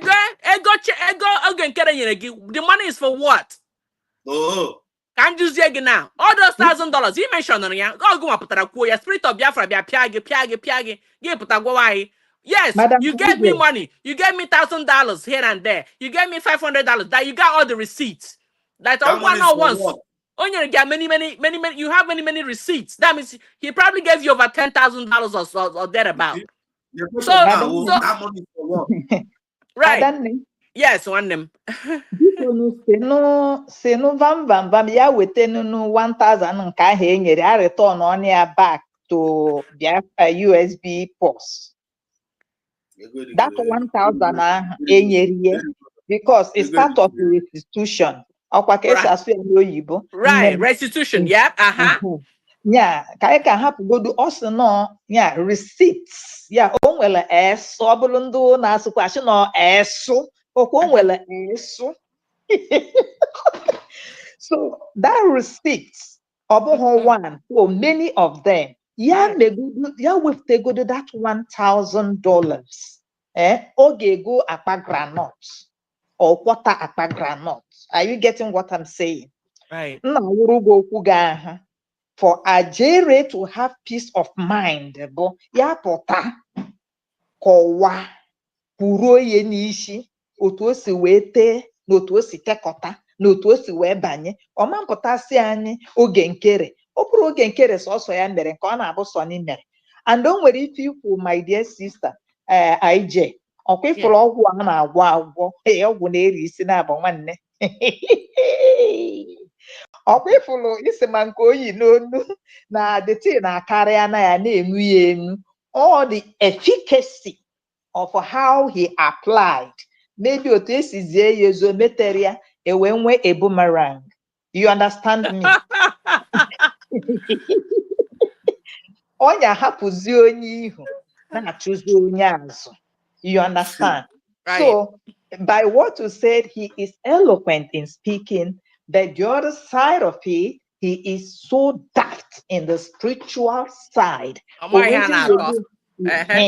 Oweje banyeze na ndị occultic master, ndị occultic ma gwọ ya ji mmanụ, gwọ ya ji abacha. And maybe the DBA of whatever that sent him to do, Ịma na o nwere some dibịa na-ama ka esi agwọ mana ya amazi ka esi atụlụ. Am I right, my dear sister? Right. So the problem is that he has gone off the hook. You understand me? Or cross go boundary because this thing wasn't normal. And though we're spiritually, Ikonso is a strong man. And Ikonso now we sogolo ndị moma na ndị moze, our ancient of days, in the ancient, you understand me? Ndị mmụọ, nya o sogolo ndị mmụọ na ibie. And ọ bụrụ iko nsọ bịa nie.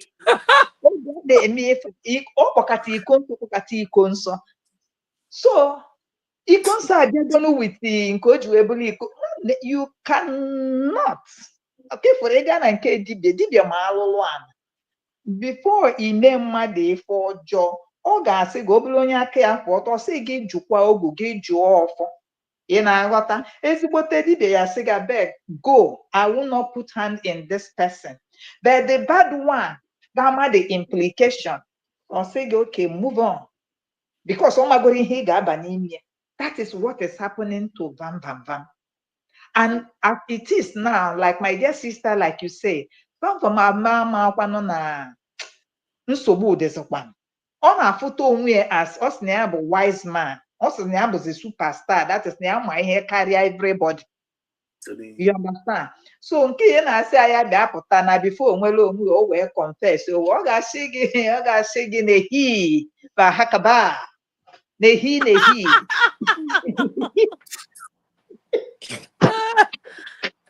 That is very funny.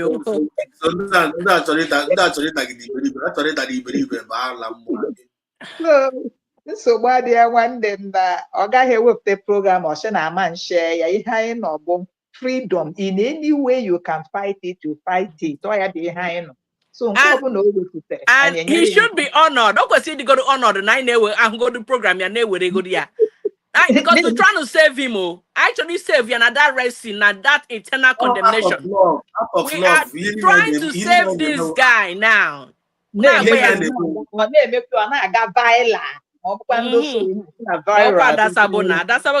violent now. So, my dear, go on. That is the point. Now,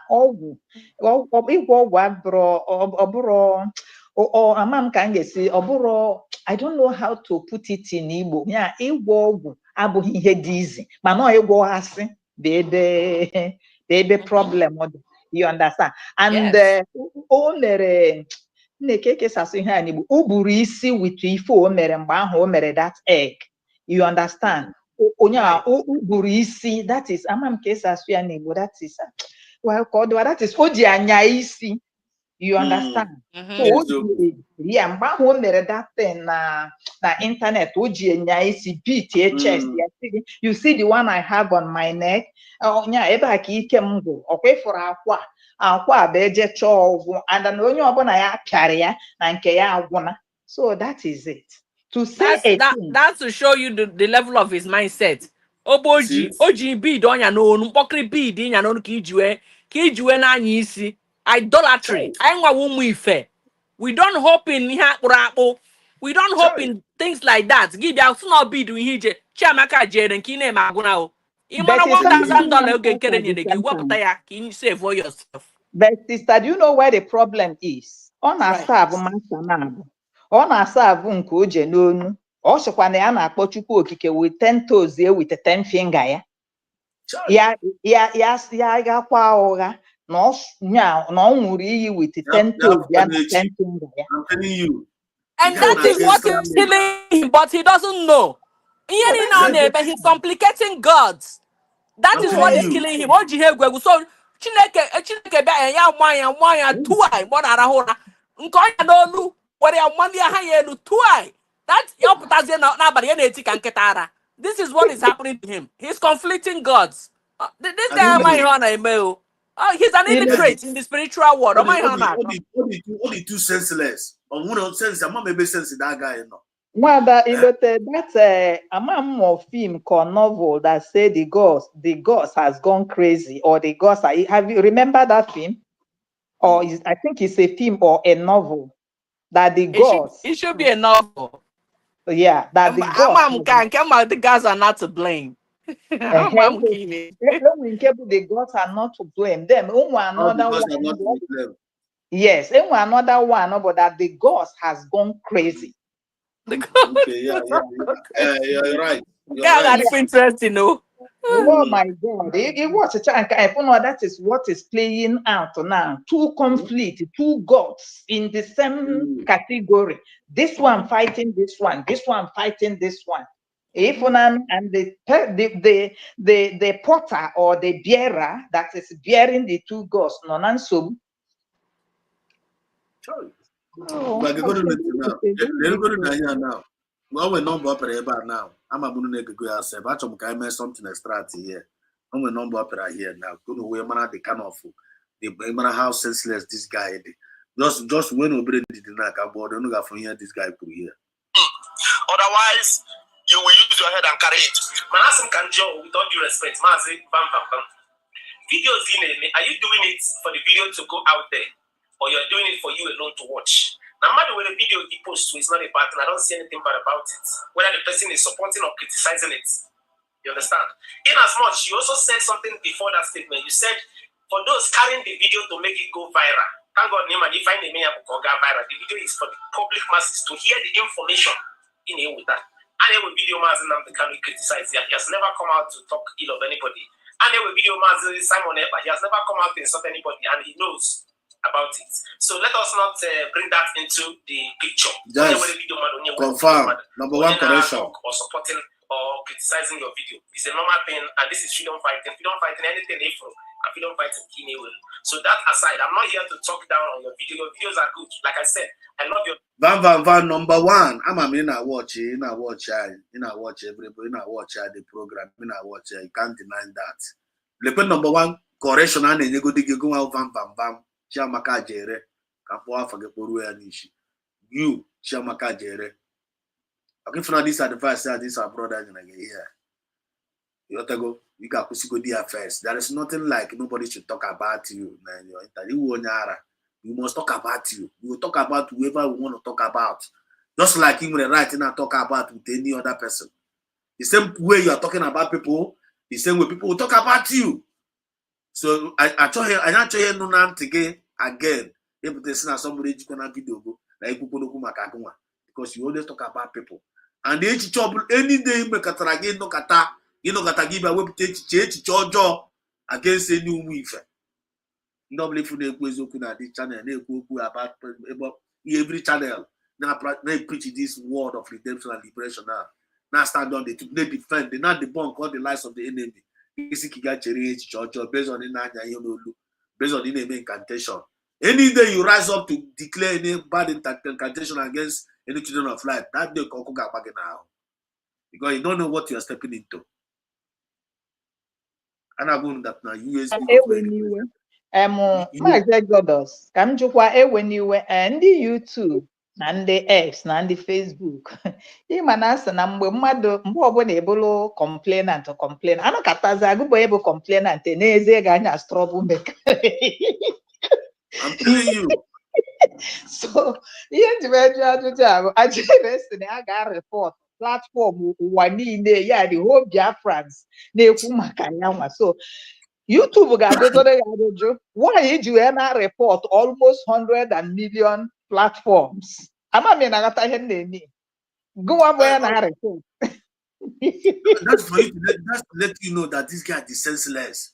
This guy only you know, it's only a madman. It's only a madman that talks before he's so that's the way I feel. If you don't know, you can't just report somebody's page. When report, yeah, at the same time, how does you know that you are insane because this report is too much? Thank God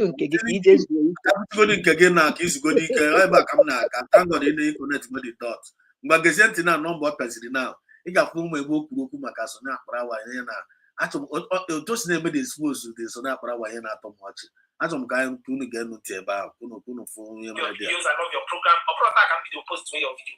So right now, this particular exposition from Pastor Bam Bam Bam is very, very important. That every Biafra need the fear. I'm telling you. This is an exposition from this particular guy, Sonia Barawa. Bam Bam Bam made this exposition. How these people, these coup plotters, have actually been able to be playing out all this thing, and it is happening one after the other.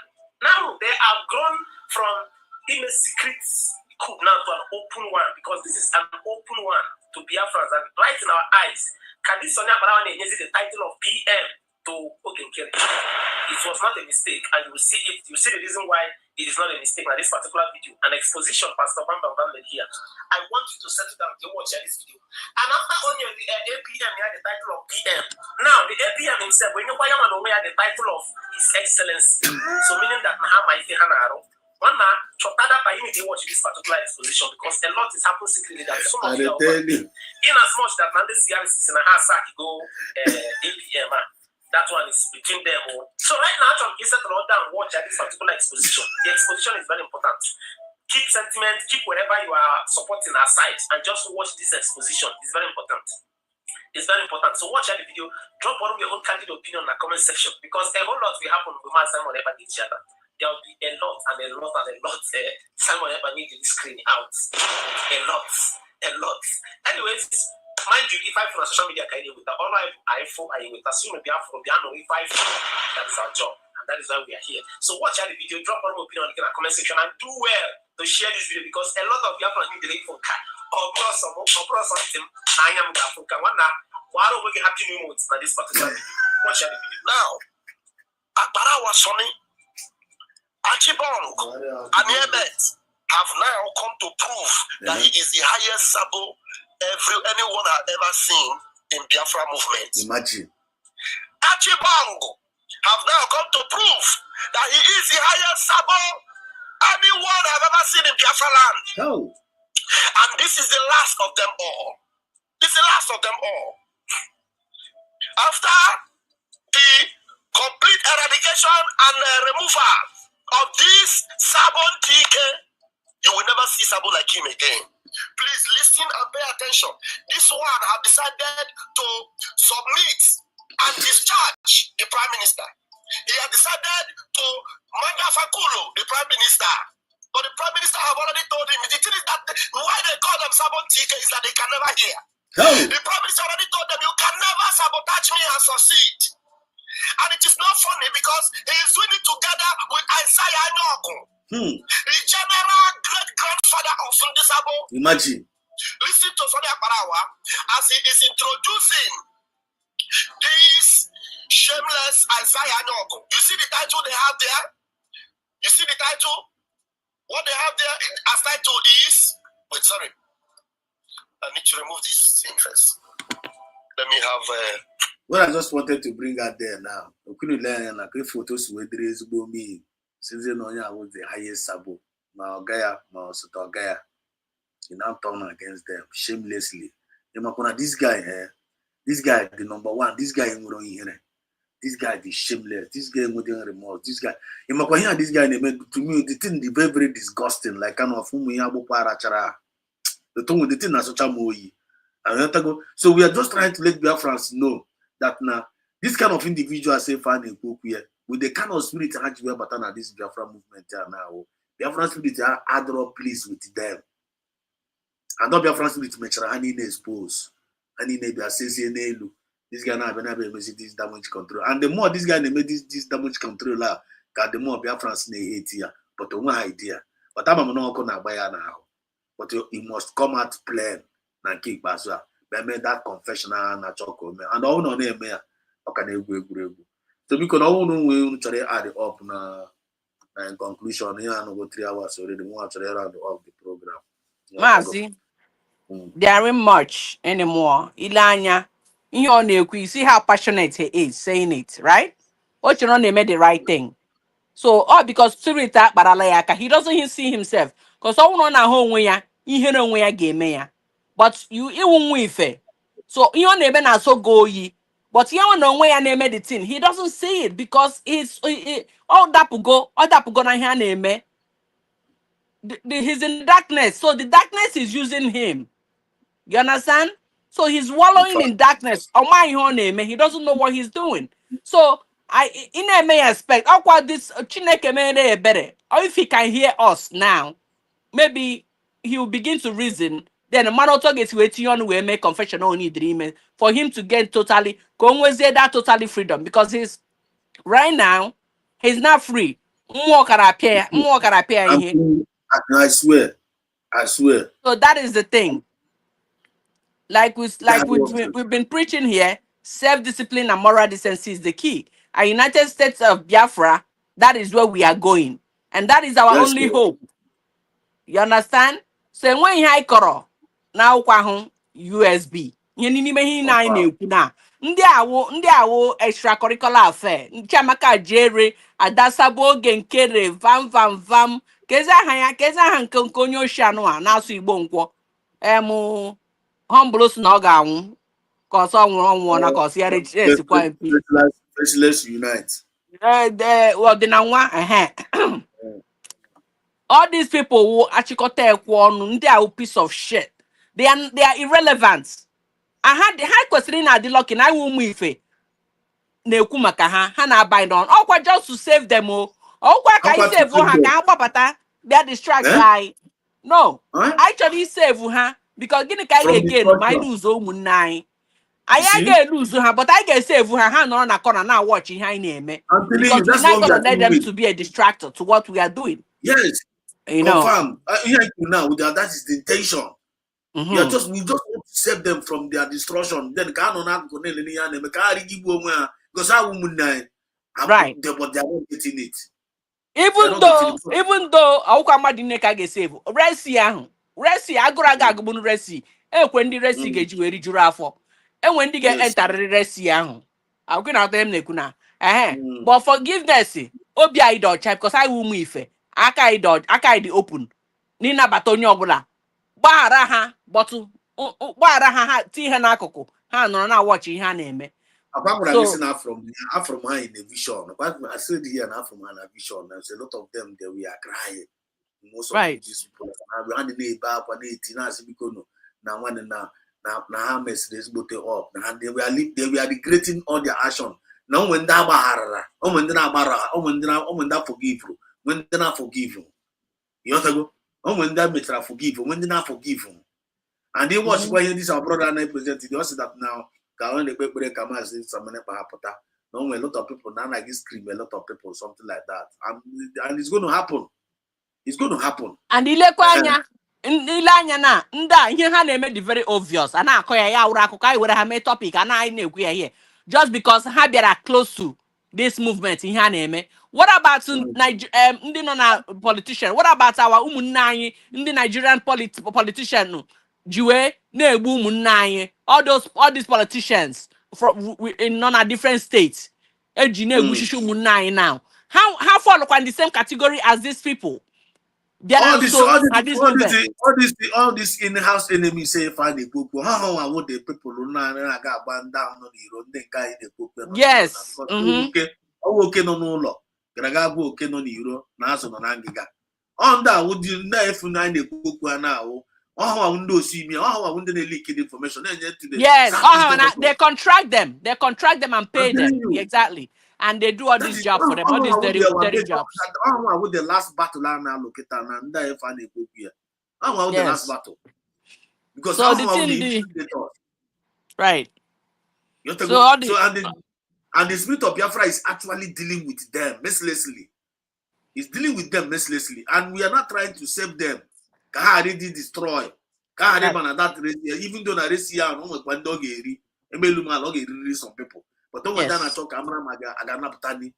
This guy in the line now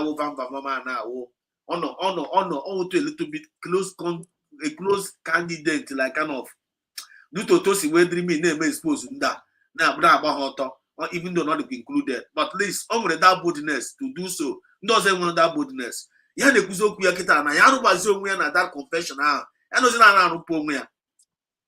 Yaruba na that confession because also we're part of this confession. For here, for the men are is provoking the spirit of Biafra. What they provoke here more. But the spirit of Biafra is an opportunity for him to come and confess. Because even not spirit of Biafra is an opportunity. Be aware. Odi confession for the men, so that power cannot do it.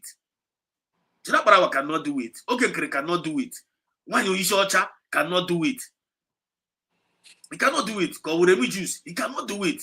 That FSC the chago their heart. That there is no mercy. But if you can't for them, so little know. I mean, man, Oshoku kind is really this guy. Oshoku kind is really, and all out of love.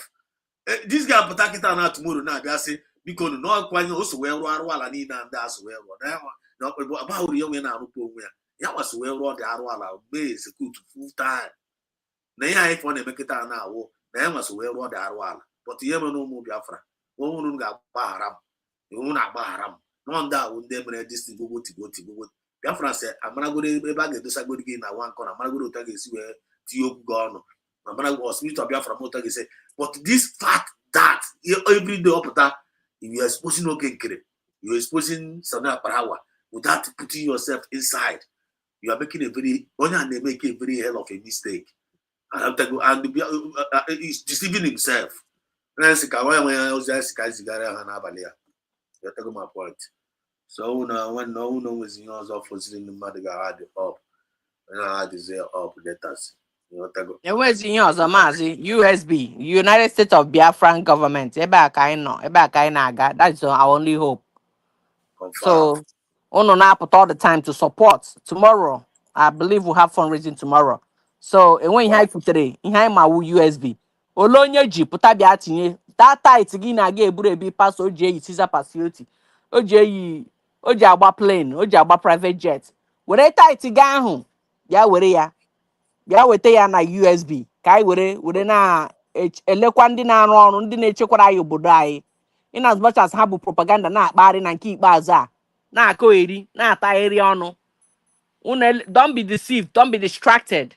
Bịa pụta na echi bịa support ọnụ Biafran government USB ole iji ka anyị were nwee ike na-aga ihe anyị need progressing. We need to I need na-aga we don't want to be stagnant. Anyị anaghị eche Maazị Simon, anyị anaghị eche Maazị Nnamdi Kanu.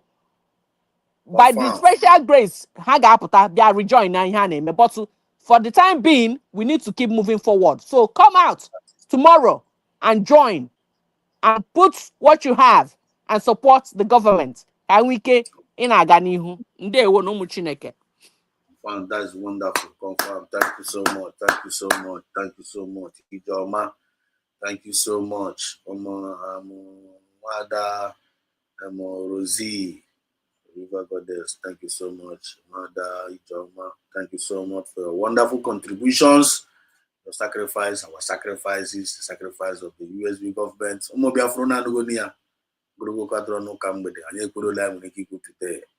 Release the message I'm not go there. We have only one government, United States of Biafran government. This is the vision. Mazana Nikalo, PM Samoneba, Dr. Ngoza Rabez representing USB government. Only one government. Tomorrow is fundraising. Now that tomorrow, come and donate. Donate and donate and donate. Donating, you're donating for your freedom. You're donating for your progress. You're donating for us to lay our hands and our resources to take over our land. Invaders must leave our land. Self-defense is highly needed and it's never a crime. Self-determination is highly needed and it's never a crime. So all these marudas, all these mediocre self-finding people, with the bad workman, and they always quarrel with their tools. Biafrans, never you be part of them. Don't allow them to brainwash you. Don't allow them to manipulate your spirit. Don't allow them to inject virus on you, on your system. Because when you do, you become useless. And when you become useless, you end up in a trash. I got your portion, not for Chukwuka Biama. I got my portion. I got one portion 191 each of and every other person that I've spoken here. I got our portion. I got bossa. I got Baruya Nishi. I got bossa. I got Baruya Nudo. And our next generation got they proud of us. Our vision of Madanaga and so if we're gonna come out on gonna track here. ịrụ ọrụ ifile na ike agwụ agogo nwanne permission to rest is allowed. Ị ga-azụ ike were aka gị nye onwe gị holiday ịghọtago izu ike izuchakwa ike ga-ebutekwa ọrụ then ịrụ ọrụ file na isi emebiwa agogo ịghọtago ị ga-ajụ ese ọnwụ na onwe ike ịgbakwuru ije glitters gị gbakwuru ya si ada nwa na isi na-enwuzi gị ọkụ na nwere ike inye gị advice ọnwụ na onwe ike ịgbakwutere ma ga-agbakwute gị si gị na nwa Exodus isi na-enwu gị ọkụ na enwere ike inye gị advice nwere m enye gị nwụrụ ọkwara ọrụ isi nwụrụ m ọkụ nwanne aka lean on you onwe ike ma ga-agbakwuru ije ọma ga-agbakwuru onye ọbụla nọkwa ebe ọ Fidelia ọ Blessing ọ Chus ọ Cochus nwanne isi na-enwu m ọkụ ị nwere ike inyere m aka nye m advice onye nwere gị advice as long as we are genuine within ourselves I can radiate that light down ka eji wee mara anyị that light down ka eji wee mara anyị ebe ọ bụla ị tụrụ down a ga-ama na iwe genuine Biafra a ga-ama na must make an impact ịghọtago ịchọrọ ikwu okwu too okwu gị eze n'ọnụ before ị na-ekwu kwuo nke doro gị anya kwukwu na nke na-edo gị anya ịchọrọ ịkpa agwa jụọ ese mme ihe akịta na ka ọ na-aga resọtụ nkwuo nke a na ka ọ na-gị pụta mkpatị ya na ka ọ na-gị pụta ọ na-aga ime mma ka ọ na-aga ime njọ gị were aka gị si ụmụ gị na ajụjụ ahụ always bring something good on the table don't bring something bad on the table because we are on a nation building ka nọ n'ime ya now echiche ọbụla ime ị ga-eche ife adịrị anyị mma weta on the table Biafran spirit will be pleased with you but ọ na echiche ọjọọ nwanne ewepụtakwala ya and they don't even need to entertain echiche ọjọọ na nke ikpeazụ a bad energy gbara ọsọ ihe ọbụla gị ịfụ ga-etisa anyị ndị anyị nwa believe na dream a gbara dati na ọsọ by doing so gafuni ga dị very very progressive chukwu na-agọzi anyị niile n'ụbọchị nke taa ndị niile wepụtara the time for us to fellowship here tonight after here nwekwa ndị ga-agakwa na another programs gasịkwa you are free to go and contribute and make impact any platform ọ bụla ị nwetara onwe gị make an impact yotago make an impact and you're not going to regret. They will. So long live Mazen Nandi Carlo, long live BM Simon Epa, long live Otongo Zarabeze, long live every genuine cabinet members working with the government, long live Biafran Liberation Army working genuinely, saving the land and sacrificing and following the due chain command order of the USB government. Long live you, long live all the medias out there. People like us doing the needful, presenting the message, defending the lies, debunking every blackmails, promoting the government and supporting. Long live you. Long live all our families, all our children, businesses, transactions. Long live each and every one of us. So before I have a channel, this former the month of August. Get on to former.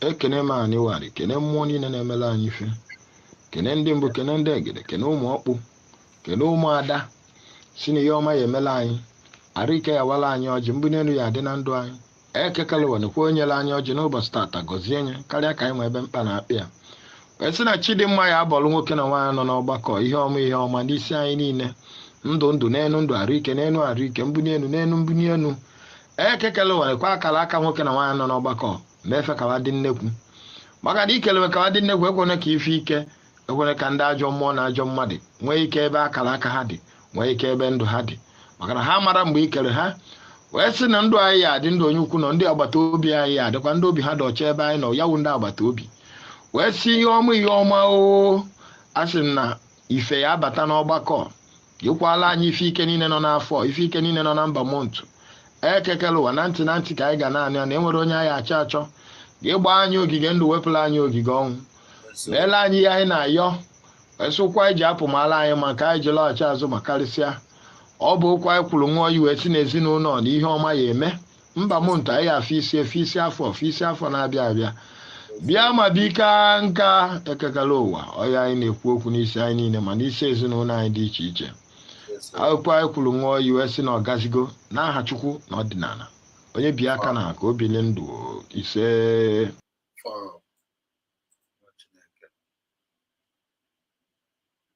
wee jide aka n'aja ana wee na-agọlụgụ abụ nwoke ọfọ na-agọlụgụ abụ nwaanyị ọfọ ma okenye ma nwata, onye dị ọcha onye dị oji, onye toro ogologo na onye soro mkpụmkpụ, Okeke Okorio na-afụta m ebe a. Azị mụ na this month of August anyị na-aba n'ime ihe, ọ ga-adịla anyị iche from other month ihe shiela anyị ike. This month of August ihe isi ike ama nso anyị, no congratulation bụ ihe ga-eso anyị. Ife akụ na ife enwenwe, ogologo ndụ na arụ ike, contact and good connection, open door, investment, more money na bank account anyị. Sofa na-ada agụta aja dị na ana. Mmadụ Chukwu kelee ka ama ngụta ife ọma ga-emela anyị na this month of August. Ife ọma ga-emela anyị na this month of August ya abụ agụta. Anyị ga-adị ka echi maka na echi ada agwụ. Azụ ka afịa mana ya ma nna ka afịa. Udu biznes ọbụla anyị na-emekwe na ọrụ ọbụla anyị na-alụkwa wee na-eweta ego. Ọ ga na-akwụta ụgwọ na Eke, na-akwụta ụgwọ na Orio, na-akwụta ụgwọ na Afọ, na-akwụta ụgwọ na Nkwọ. Ife ọma ga na-emela oyukwu na-emela onye nta. Nwoke ya agwụ anyị n'ahịa, nwaanyị ga-agwụ anyị n'ahịa. Okwu na ụka mmụọ, okwu na ụka mmadụ ga-agbala anyị ọsọ. Ajọ ọgwụ nwoke, ajọ ọgwụ nwaanyị ga-agbala anyị ọsọ. Amụsụ mmadụ ga-agbala anyị ọsọ. Ihe ike ama hụ anyị anya n'ọnwa Ọgọst a. Ọnwa Ọgọst nwa bụ ihe ọma ka o yi elutela anyị. Ihe mberede okporo ụzọ ama hụ anyị anya. Ndị oshi na ndị ama, ndị kidnapper, ndị 419 ama hụ anyị anya. Ndị one chance ama hụ anyị anya. Ọnwa Ọgọst nwa bụ ndị bụ oke wetala anyị na-aga n'ihu. Premature death will never be our portion. Agbọsị eleghela ama mbụ our portion. Ihe isi ike ama mbụkwa na our portion. Anyị kpọsa anyị ga na-ele. Ndị na-azụ ahịa ga na-azụta ego. Ndị na-arụ ọrụ aka, nwoke ga na-ewetelu gị ọrụ, nwaanyị ga na-ewetelu gị ọrụ. Otu a nshi wee kwu ebu ka ọ ga-esi wee dị. N'afa ndị bụ n'enu na ndị bụ n'ala. Ise ya gazielu nwoke, gazielu nwaanyị, tata ma alụ unu mma.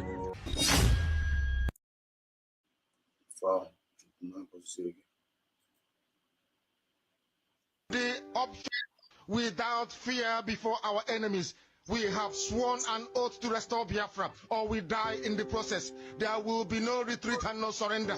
If the option they give to us is to seek our restoration by violence, every living thing living in the zoo will be destroyed. All the animals will be destroyed. It's a promise and a pledge we're making to them. They must understand that we just don't love our country. We are fanatical about Biafra. We will do everything humanly possible to ensure that Biafra comes. It is either the flag of Biafra is raised up or I am lowered into the grave. One of the two must happen. It is better for this heaven and this earth not to exist than for Biafra not to come to pass. We dedicate it into the hands of Chukwuabiama, the creator of the heavens and the earth, because only him decreed that we should exist as a race, and only him has the say to decide and to determine if we are to survive or not. We don't rest our hopes in any man. We don't believe that any country can do anything for us. We are going to reaffirm our faith in the supremacy of the creator of the heavens and the earth, Chukwuabiama, upon to whom and in whom every glory and honor belongs to. That's why we worship him and nothing else and no other. We worship the one true living God. That is who we worship. That is why we were created. We are not like any other people. We have been chosen by Chukwuabiama to serve him. We have been chosen by the creator of the heavens and the earth that we may serve him. That is why in our names it contains every praise imaginable. Every praise imaginable to the Most High is contained within our names, because we are very special people. We are here to reaffirm and reiterate that. We are here to ensure that this very march towards our freedom cannot be hindered. Any obstacle on our way, real or imagined, man or woman, adult or child, anything it is, once you are an impediment to the restoration of the sovereignty of Biafra, you will be destroyed completely and totally, in every way imaginable. We do not forgive. There is no forgiveness in our dictionary. We are here to ensure that the death of 3.5 million people is not forgotten. It is to them that I owe every ounce of loyalty and obligation.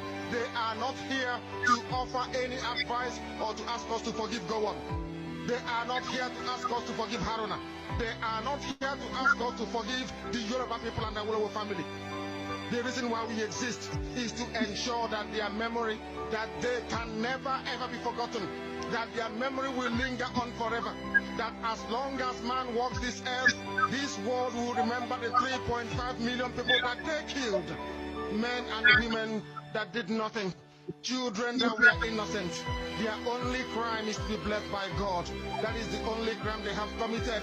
As those children were being slaughtered, as they were being stabbed to death by a very wicked and cruel world, spearheaded by a Awolowo, everybody looked on and did nothing. Instead of them to help us, they ensured that our absolute blockade from land, air, and sea was absolute, that we may die, that the children of God may die. But lo and behold, Chukwuabiama determined that we cannot die, that we cannot perish, because we are his own. Despite all our iniquities, despite all our sins, he made us in his image. He gave us that very edict to worship him, and that is what we do every blessed day on this radio station, without fail and without the fear of any human being. Talk less of an animal in the zoo. We are here to worship Chukwuabiama.